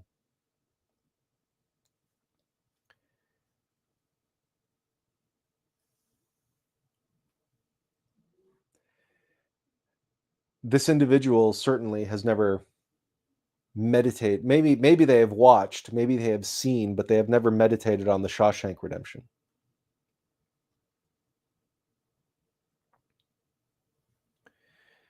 And if you're familiar with the film, you know what an important role hope plays in the life of Andy Dufresne, and not just the life of Andy Dufresne, but also Red, his best friend, and how a lack of hope, hopelessness,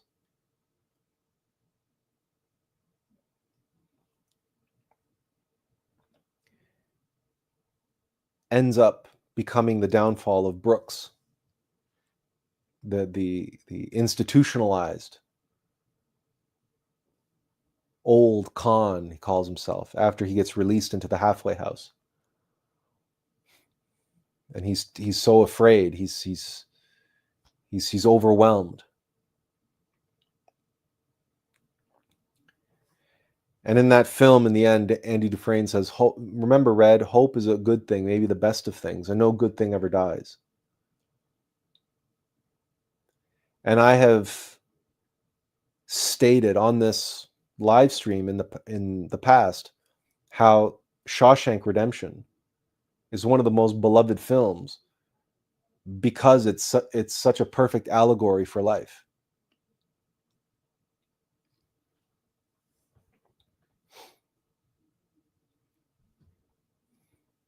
So how do we square these two things? And Benjamin, right on cue, is going to help us do so. Scripture reminds us, Benjamin reminds us, that Scripture reminds us, but hope that is seen is no hope at all.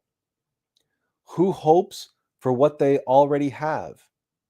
But if we hope for what we do not yet have, we wait for it patiently.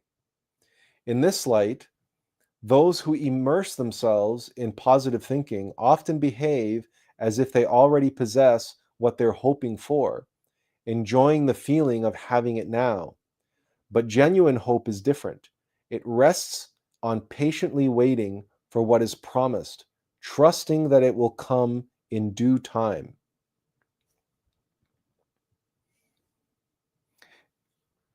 I can always count on Benjamin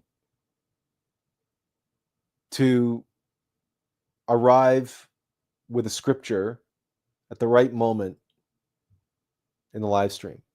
I thank you, Benjamin, as always. I value your participation greatly. And, I began today hoping and that you would contribute. And lo and behold, the one thing that you've contributed today arrived right on time. Perfect timing. Saying exactly what you are demonstrating. This is the power of synchronicity. This is the power of listening to your higher self and intuition. Why did I have that hope? Was that an ego thing? No. Who gave me the hope? Where did the hope come from? It rests on patiently waiting for what is promised, trusting that it will come in due time. And here it is. Arriving at the exact moment it was needed. I didn't write this. I didn't pick the quote from scripture. I didn't know what the quote was going to say. I didn't know what Benjamin was going to say. This is not planned. Benjamin and I didn't, you know, but my higher self and Benjamin's higher self, now that's a different story. How could they not conspire? How could they not cooperate? We are all one. We are all one in Christ. Benjamin's higher self is connected, has a higher self. My Attlas has a higher self. The being of beings is the cosmic Christ. So why shouldn't we hope? Why shouldn't we place our hope and faith and trust in others? That they will do the right thing when called upon to do so.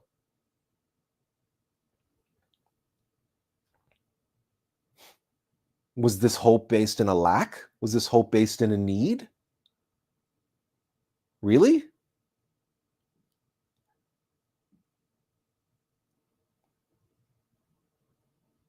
This is simply an opportunity for the truth and the light to shine, to express not only in words, but in actions, and have those actions and words dovetail to perfection.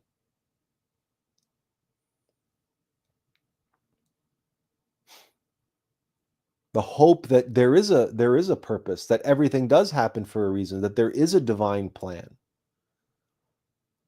and the hope that we are on the right track, that we are going in the right direction. And if only we put our faith and trust in our higher self,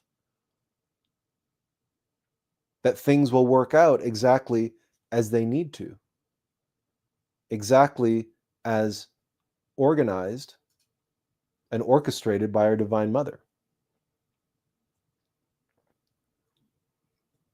whom we hope for always by remembering her. We hope for the best. What does that mean, the best? Not for the good versus the bad, but for the best. Sometimes the best, sometimes the best thing that could happen to us is the worst thing. It's the bad thing. It's the thing that we didn't want to happen, but it was what was best for us. Anyone who has children knows this, and anyone who has been a child, who has then grown up, and in the maturing process, we slowly begin to accept that, oh, you know what? That time that I was scolded, maybe, and I was grounded, or I was yelled at, or maybe that's what was best for me. Maybe that's what I really needed.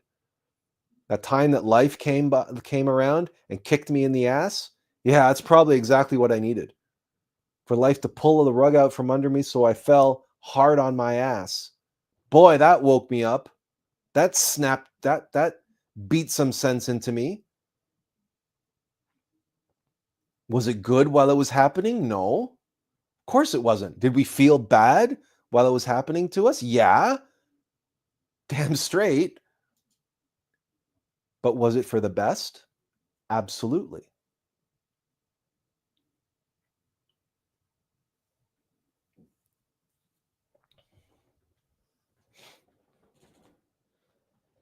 Hope is not based in a desire.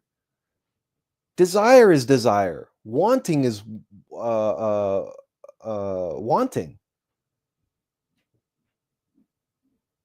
But hope comes from within. Hope comes from the higher self. Hope is the still soft voice whispering to cultivate the very patience. Say, it's going to be okay. Relax. Have faith. Everything's going to work out. You'll see. This is for the best. You'll see it. Hindsight is 2020. Trust me, I know what I'm doing.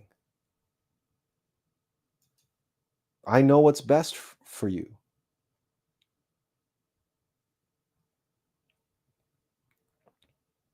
Hope is an aspect of faith,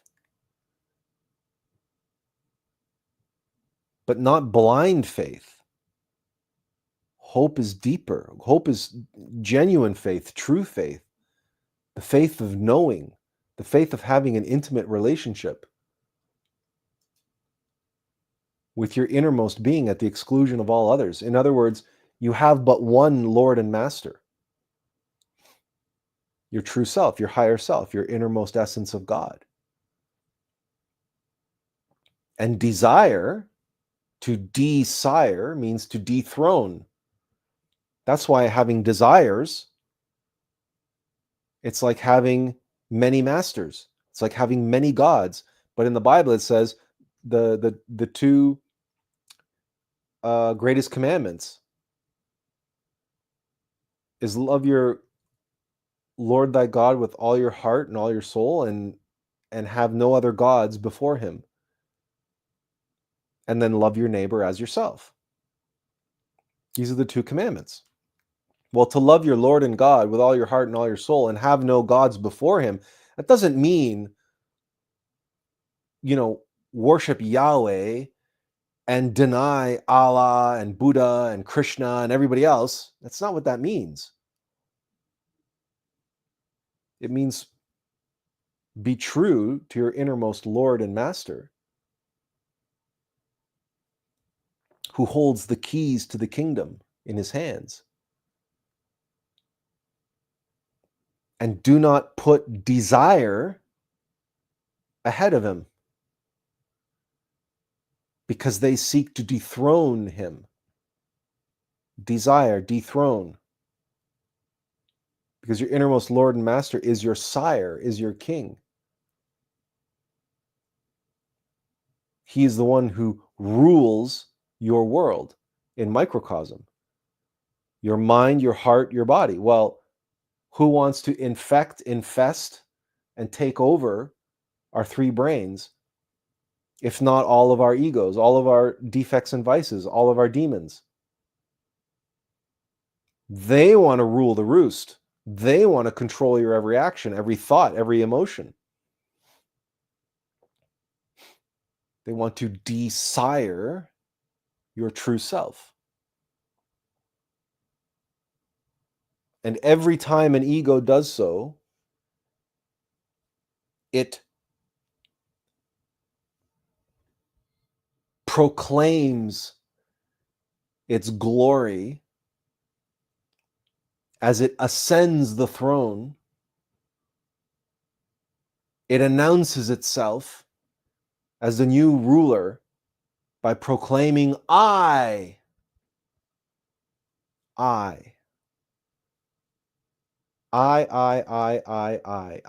thousand eyes, a legion of eyes. And every time they're playing their Game of Thrones, right?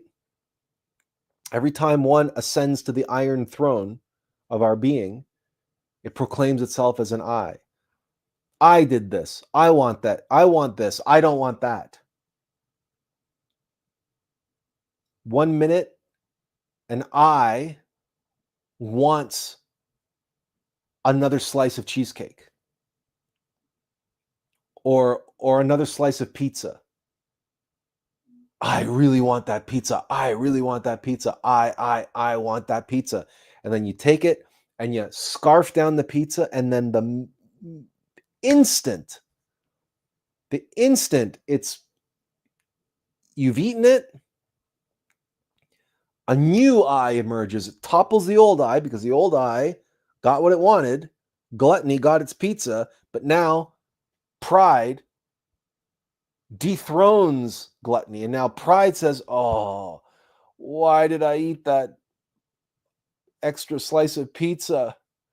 Oh God, I'm trying to lose weight. I'm trying to look good for the summer. I'm trying to look good for the swimsuit, for the beach. Right? Pride. shame, narcissism, vanity, that new I. A minute ago, you were so convinced you wanted that pizza. I wanted that pizza. I wanted that pizza. But now you want exactly the opposite. You want to be able to go back in time and not eat the pizza. How is that possible? It's possible because different egos, different I's are dethroning each other all the time. They're playing this constant game of thrones. And gluttony, one minute, is dethroned, desired by vanity, by pride, by shame, who now no longer wants that pizza, but it's too late. You've already eaten it. You see, it's egos are strongest because they're desires. They are strongest when ascending to the throne, and while they're sitting on the throne, getting what they want. That's when they're strongest. But as soon as they get what they want, wow, now they satisfied their programming, and then they let their guard down. There's no reason for them to be strong anymore. They got what they wanted. That's what they wanted. They got it. So now what? So they let their guard down. And the minute they let their guard down, boom, the next ego dethrones them, desires them. Why? Because it wants something. And what it wants, pride, narcissism, vanity, after the gluttony, is to lament and wallow in shame and wallow in self-loathing because of the gluttony got its way and having its pizza.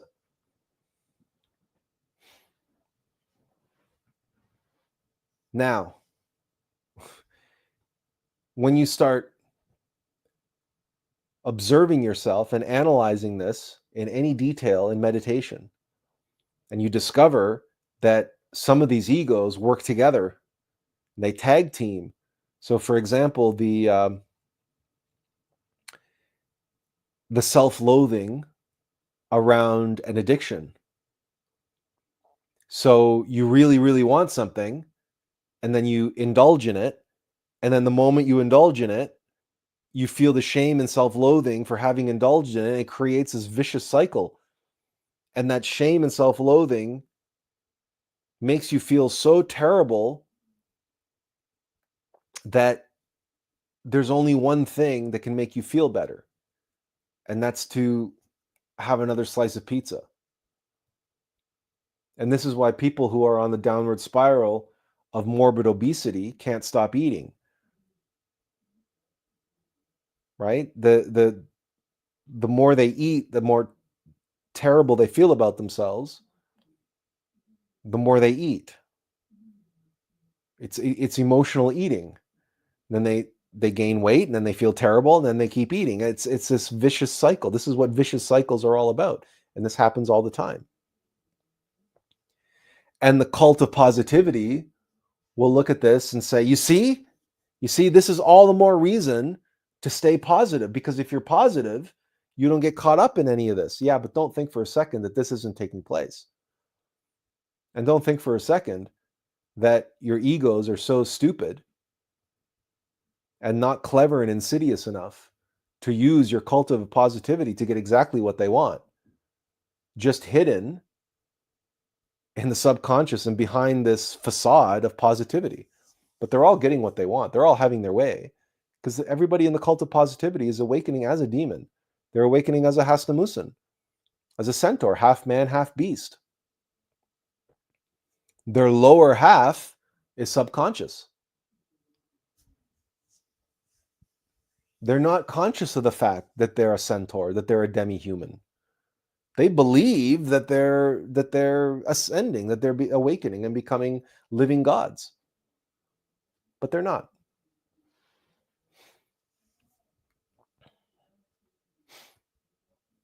They don't have any humility. Benjamin says, those dang outer appearances are so convincing, then have us being disgusted. Then have us being disgusted. Yeah.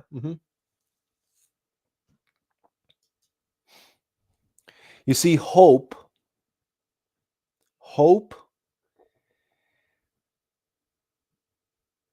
is an act and of humility.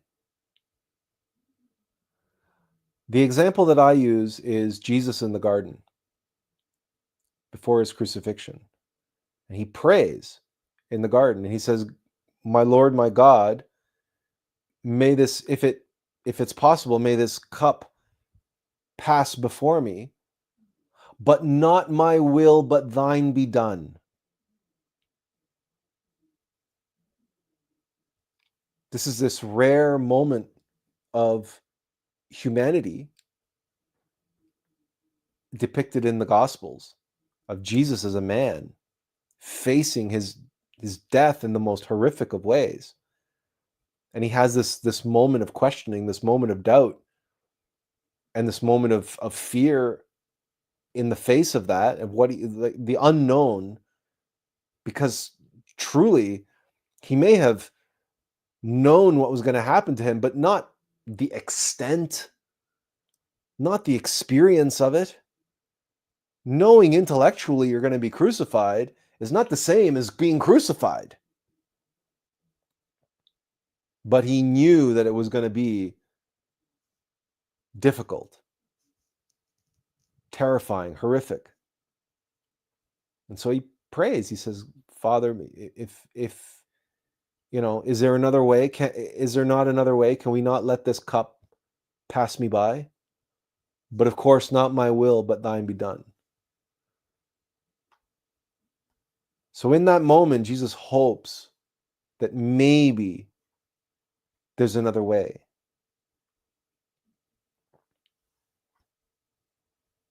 But he expresses that hope in prayer with the full knowledge and the faith that it'll turn out for the best.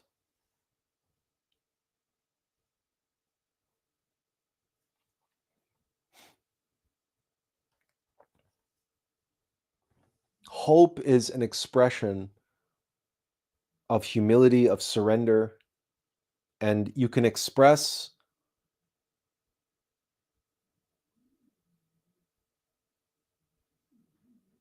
a deep longing that things work out for the best, and that your mind will fill in the blanks there and will offer up some version of what it thinks would be the best.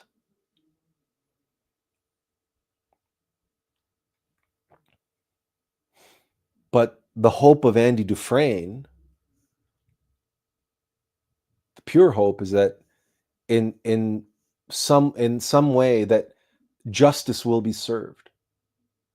He was wrongly convicted.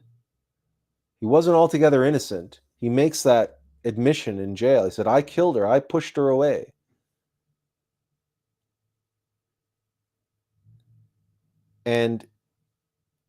But he hopes that the 20 some odd years that he's spent in Shawshank, that he's done his time for his crime, and that now justice will be served, and that things will work out for the best.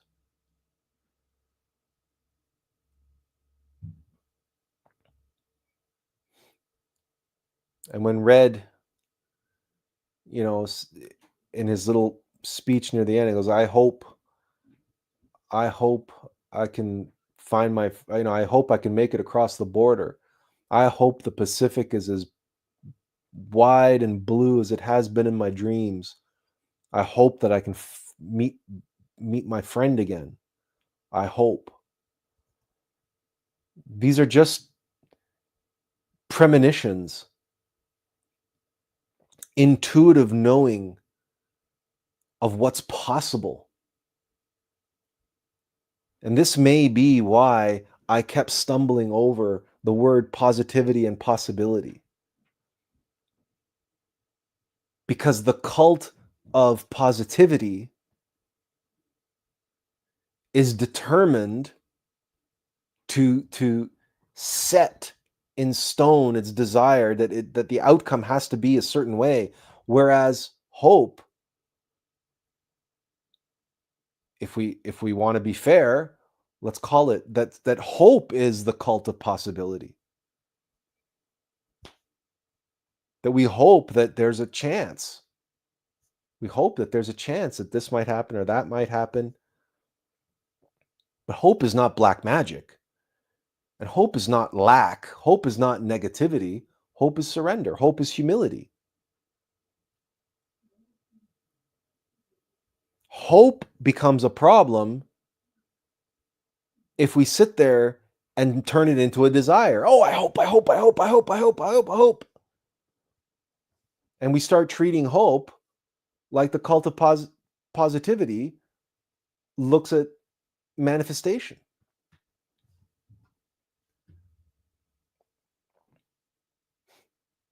But our Divine Mother, she's looking out for us. And if we remember her, she will give us everything that we need, including the hope in our hearts.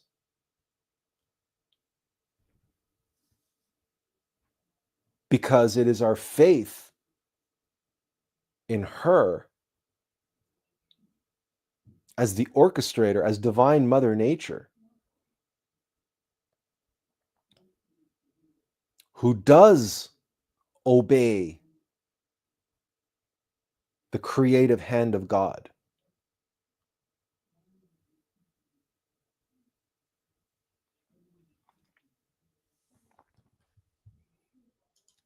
Let's back up just a moment in the comments here.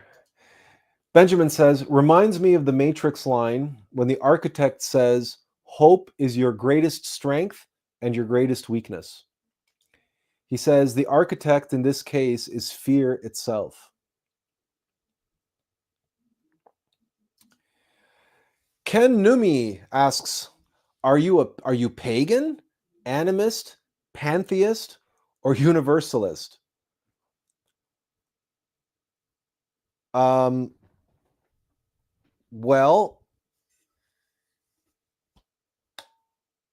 you know what? I said the only fair answer to that question is I would consider myself a Christian Gnostic.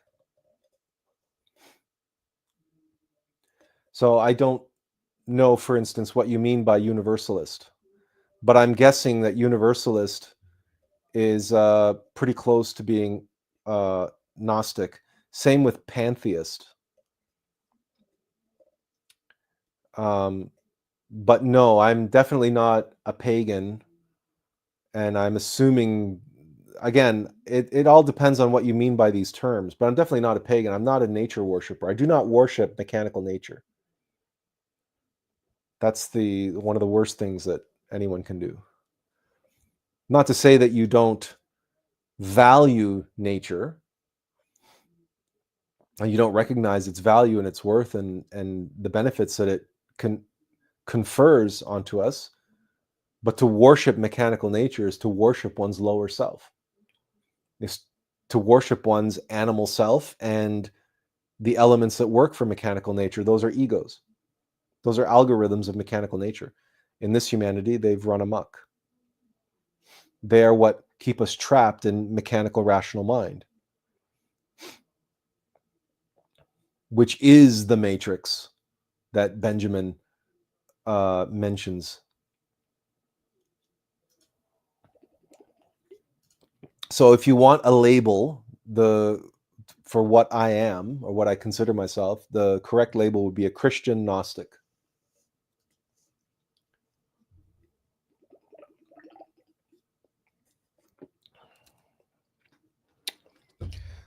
So I hope that over the course of the nearly, well, more than 2.5 hours, I hope that I've been able to lay to rest the rationale behind the cult of positivity, and also address the issues around hope. Because when Benjamin says, when he shares the line from the Matrix, when the architect says it simultaneously is your greatest strength and your greatest weakness, I can see why the architect says that, because from the point of view of ego, that only understands hope in a very limited mechanical way, just as that individual who dismissed hope as being negative and as an expression of lack and a failure to believe in the abundance of the universe and so on. If you're hoping to get something, then that's an expression of desire and so on and so forth, right? Because a mechanical entity, that's the only way that they can interpret hope. And that same entity would look at hope and say, yeah, but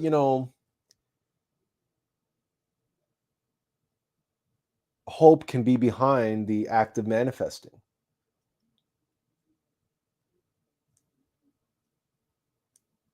Right? What drove Jim Carrey to write himself a check for $20 million and pin it to his mirror?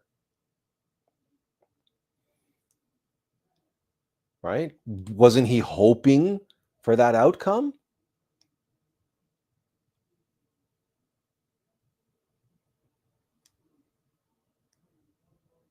So really what it comes down to is, from where does the hope emanate?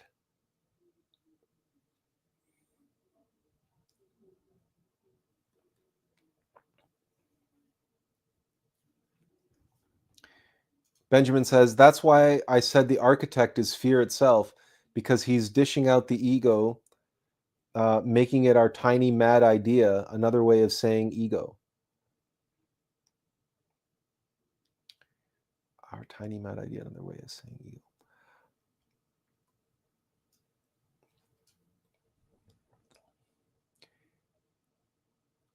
Well, the architect you say is fear, and that's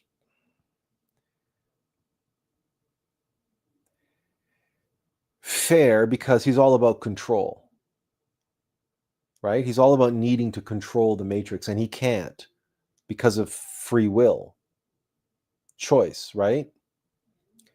So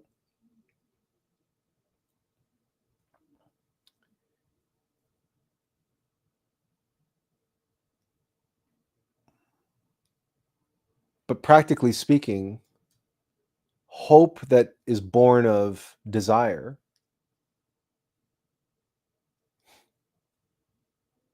it can be just like another form of wishful thinking, which the manifestors and the cult of positivity obviously speak out against. And that's what this individual was doing. She was denouncing hope, but she was denouncing egoic hope. But that is not the hope of the Bible, the hope that cultivates infinite patience, the hope that cultivates faith, the hope that is given to us from within intuitively, that we have a reason to hope, that there is a purpose to hope, that hope keeps us going even when we are facing those impossible odds, those incredible challenges of a baffling life. Like, you can walk up to a stack of weights in the gym, and it's a weight that you've never been able to lift before, or any challenge. But if there's something inside of you whispering, nudging you forward, the being impulse,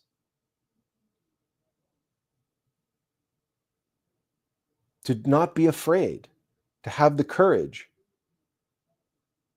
to take the bar, on the bench press and lower it to your chest, knowing that you will be able to push that bar off your chest and put the weight back on the rack. And if nothing else, just this glimmer of hope that it is possible, that there's a chance. There's a chance that by undertaking this incredible challenge, this impossible task, this arduous mission, that there's a chance for success. And it's that chance for success that gives us the hope that we will endure, that we will overcome, and that we will succeed in our mission, that we will accomplish what we set out to do, and that we will fulfill our duty to our higher self, to God, to Christ, and to our fellow man, our fellow human beings. One cannot undertake a life's work unless one has that hope, the hope that one can succeed. Because success is not guaranteed. Mistakes happen. Weakness happens. Failure happens. But if we've been given an assignment, if we've been given a mission, if we've been given a goal, a quest from within, then that quest is commensurate with our level of being, and the challenges we will face are commensurate with that level. And if the challenges we face and the tests and the trials and the ordeals have been aligned with and tuned to our level, then that means the possibility to succeed, to pass them, to overcome them exists. Because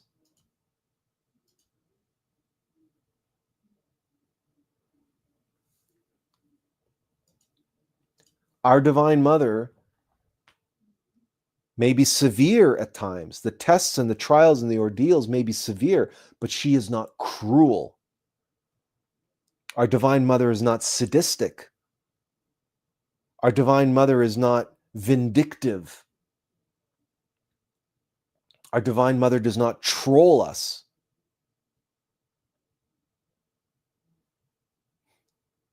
If she humiliates us, it's because we need to learn humility. And the only way to learn anything is to do it.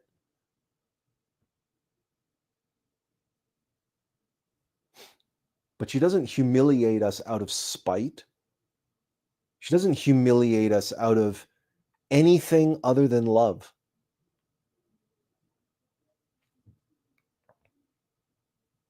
Because every exaltation is preceded by a great humiliation. And unless we become very comfortable and confident in traversing Jacob's ladder, in descending and ascending on the alm of life, there's no reason to hope. It's hopeless. There's no point to hope. There's no reason to hope. There's nothing to hope for.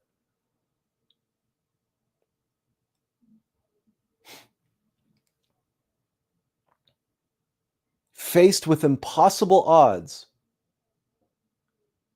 There's that line from Lord of the Rings, the Return of the King, where Gimli says, uh, you know, uh, you know, overwhelming odds, little chance of success. What are we waiting for?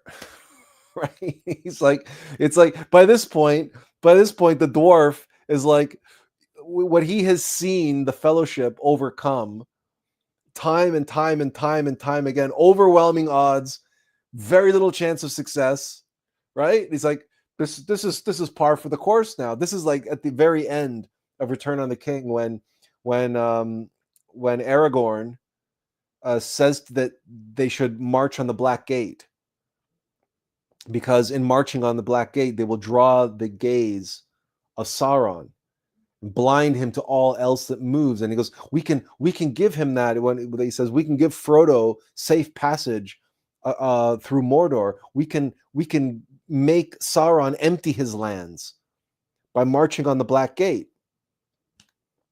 And Gimli says, yeah, overwhelming odds, little chance of success. What are we waiting for? It's but see, it's the hope, it's the glimmer of hope, even in his cynical comments. It's like, it's because he knows, he has faith. Why does he have that faith? True faith, not blind faith. He has true faith. Why? Because from the first book, from the Mines of Moria, he has witnessed firsthand. He has watched the Fellowship walk through fire and come out unscathed on the other side, bruised and battered maybe, but alive and well. He has witnessed the strength and the power of Fellowship. He has become best friends with an elf, something that he would never have imagined was even possible, and he could never have hoped for, and he would never have hoped for. But now it was, he knew it to be true. He knew what was possible. So of course he's going to get on board marching on the Black Gate, because he has that hope. That's not hope based in ego. That's not hope based in fear or desire of any kind. It is the hope that this divine mission that he was set upon with his other companions back in Rivendell, it was a hope that it might still succeed, and that he can still play a role in its success, that he can still do his part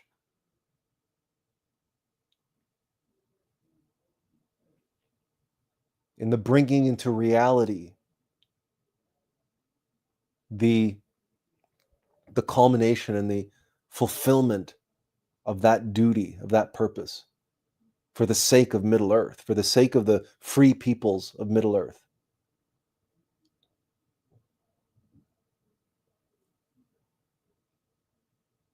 Hope is all over that film, that trilogy of films. At one point, Pippin, in a lovely, intimate moment with Gandalf, Pippin asks Gandalf, was there ever much hope, Gandalf? And Gandalf turns to him and says, there was never really much hope, only a fool's hope. Which says a great deal about how humble Gandalf is, even given all of his power as a magician, as a wizard.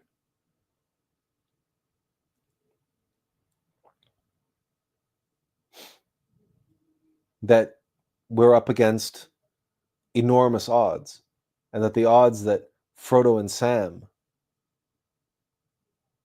two hobbits, right, alone traversing Mordor, might actually succeed in that quest. It's only a fool could have hope in that. That's how little chance of success. But it doesn't matter, because once one has committed to the possibility,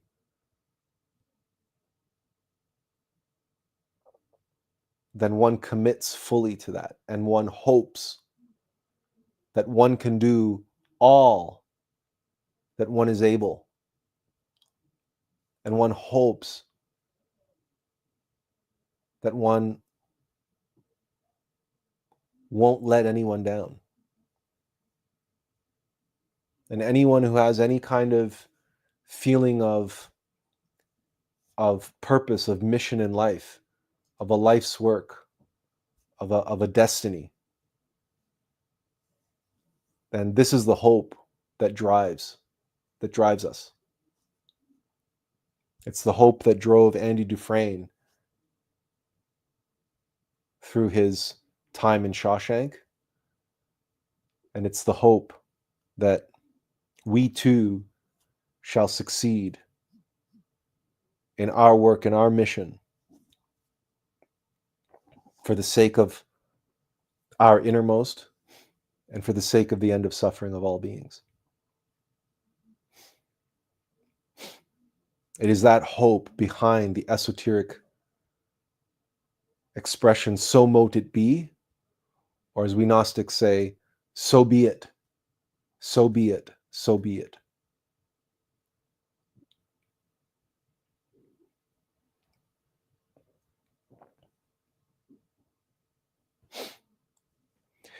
Does anyone have any more questions or comments?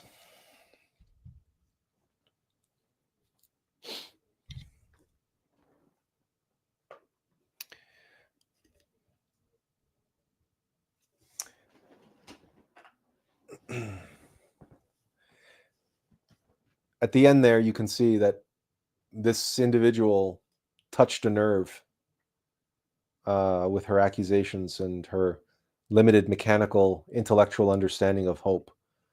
She clearly is not, well, if she's in the cult of positivity and manifesting, you see how divorced she is from her higher self and any sense of purpose and mission in life for the sake of others, and how far she's divergent from the path of the bodhisattva, the path of suffering and sacrifice for others, facing the difficulties and the challenges, right? To be or not to be, that is the question. Whether 'tis nobler in the mind to suffer the slings and arrows of outrageous fortune, or to take up arms against a sea of troubles and by avoiding end them. See, it's right there in the first line of Hamlet's speech. The cult of positivity is taking up arms against a sea of troubles and by avoiding ending them. It's spiritual bypassing. It's all of those things. And Shakespeare warns us against it. And the notion that one would take something as beautiful and powerful, meaningful and practical as hope and diminish it down to an expression of ego desire is I couldn't stand for that. I couldn't let that stand. I had to speak out and get on public record that is an insidious, clever mind game played by the Black Lodge and their oh so clever and insidious cult of positivity. Leah, hello Leah. Leah says, Hope by Lee Robertson. When life seems colored in gray, the last little spark has flickered away. Through unbroken darkness, you stumble and grope. You're still not defeated. Just hold on to hope. The three that abide are faith, hope, and love. So pick up that dream and give it a shove. And never cry uncle and never say die, 'cause darkness is thickest as dawn draws nigh. I like that very much, Leah. Thank you for sharing that. Um, is that the whole poem, or is there more? I feel that maybe the whole thing, but if there's more, keep by all means keep going. Let's see this. Hope by Lee Robertson. Okay. Uh, Benjamin says nice, and Leah says that's all. Okay, I thought so. Let's go. Lee Robertson. Hope.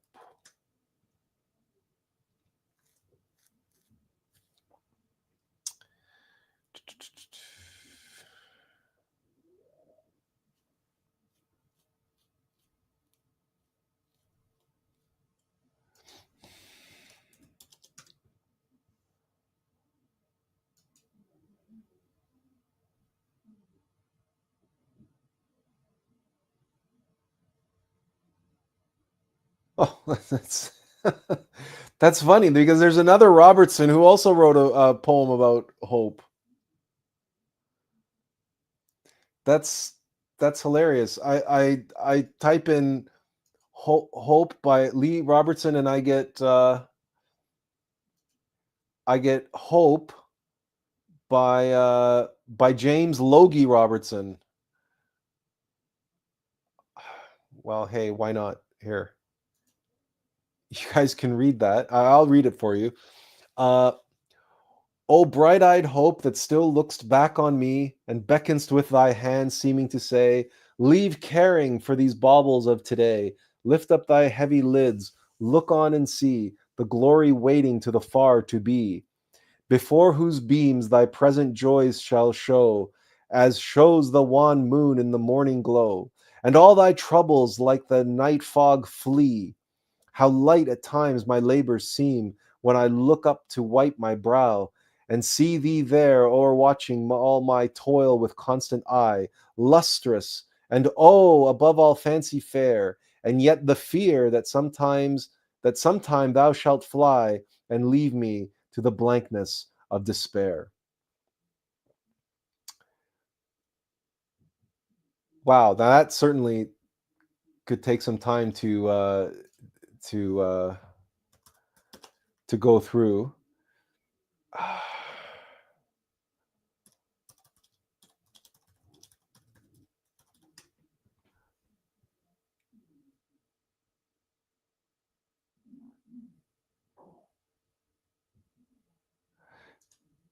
Leah says, I have it on my wall in my living room. Well, there you go. Benjamin says, many megachurches today have unfortunately adopted the subtle mind games you described, encouraging people to manifest their desires under the guise of spiritual practice. In reality, those who deceive others in this way are often deceived themselves. Thank you for bringing clarity to this complex and deeply important topic of hope. You're welcome, Benjamin. And yeah, unfortunately, the mega churches, um, have caught on to how profitable this whole manifesting desires, the whole new age, in other words, the new age industry, they've caught on to it, and so they're starting to adopt um, some of the practices and beliefs and teachings, because they're businesses. Mega churches are businesses, and the new age is a business. It's an industry.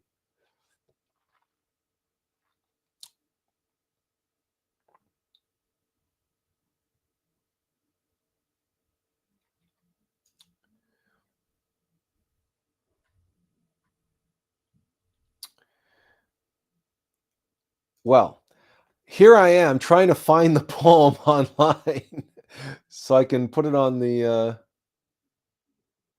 She goes, "That's what I have with that little tree."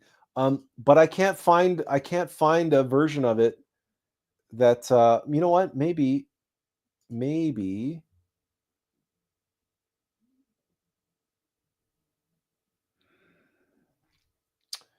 okay. Tools, size, large. Okay, but this is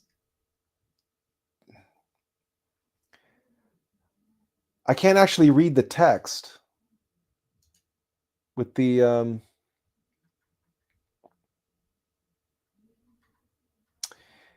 anyway, I guess this is going to be homework for you. If you want that poem or you want to read it yourself, you're going to have to look it up yourself online because I can't find it very quickly and to be able to put it up on screen for you. So Google is being particularly difficult right now. So does anybody else have any questions or comments for today? And I will leave you to find the poem "Hope" by Lee. Is it Robinson or Robertson? Leah said earlier. Lee Robertson. Okay.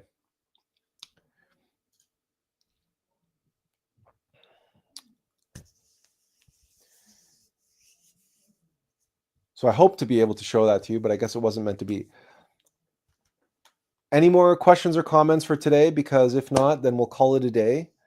And thank you, and that we'll call it a week. This, by the way, was the 25th episode for 2025. Season 5, episode 25 in 2025.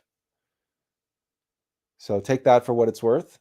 What that means is we're more or less halfway through the year now.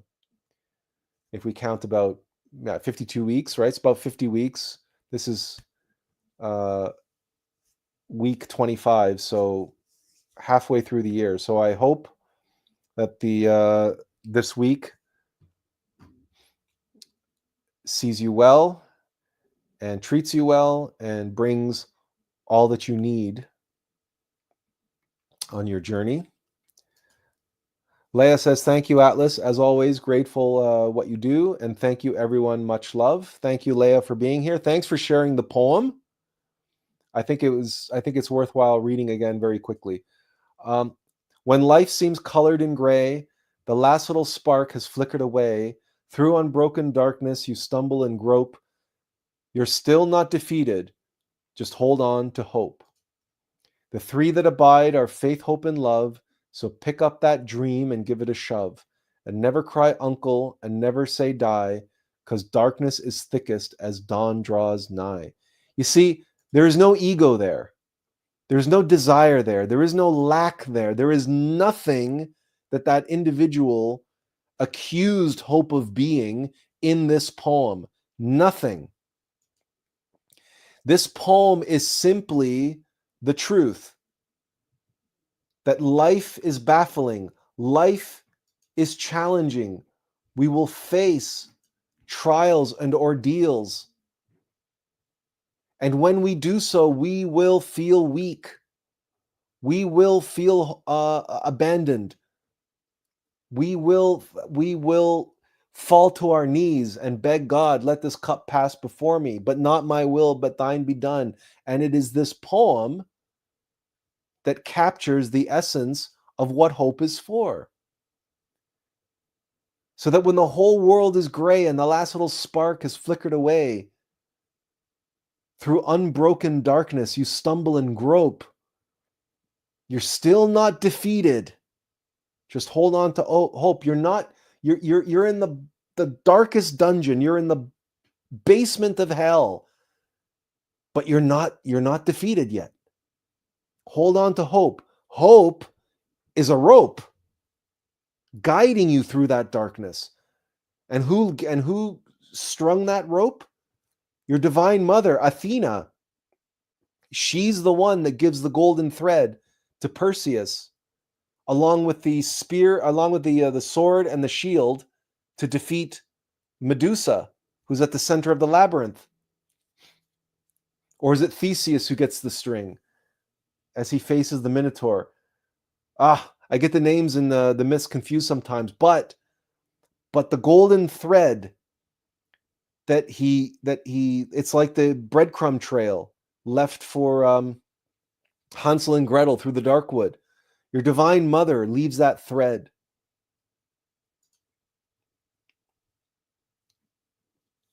And the three that abide are faith, hope, and love. So pick up that dream and give it a shove. And never cry uncle and never say die, because darkness is thickest as dawn draws nigh. That's from that, and that quote is in The Dark Knight, right? The night is darkest before the dawn.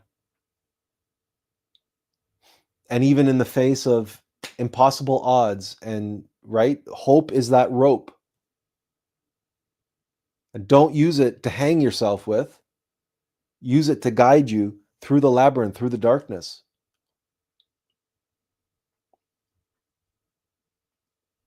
So thank you for sharing that, Leah, that beautiful poem. I think that's a lovely bookend and a lovely punctuation point on today's live stream. So I wish all of you a wonderful week ahead, and I look forward to seeing you all again next week. And until then, as always, inferential peace. Take care, everyone.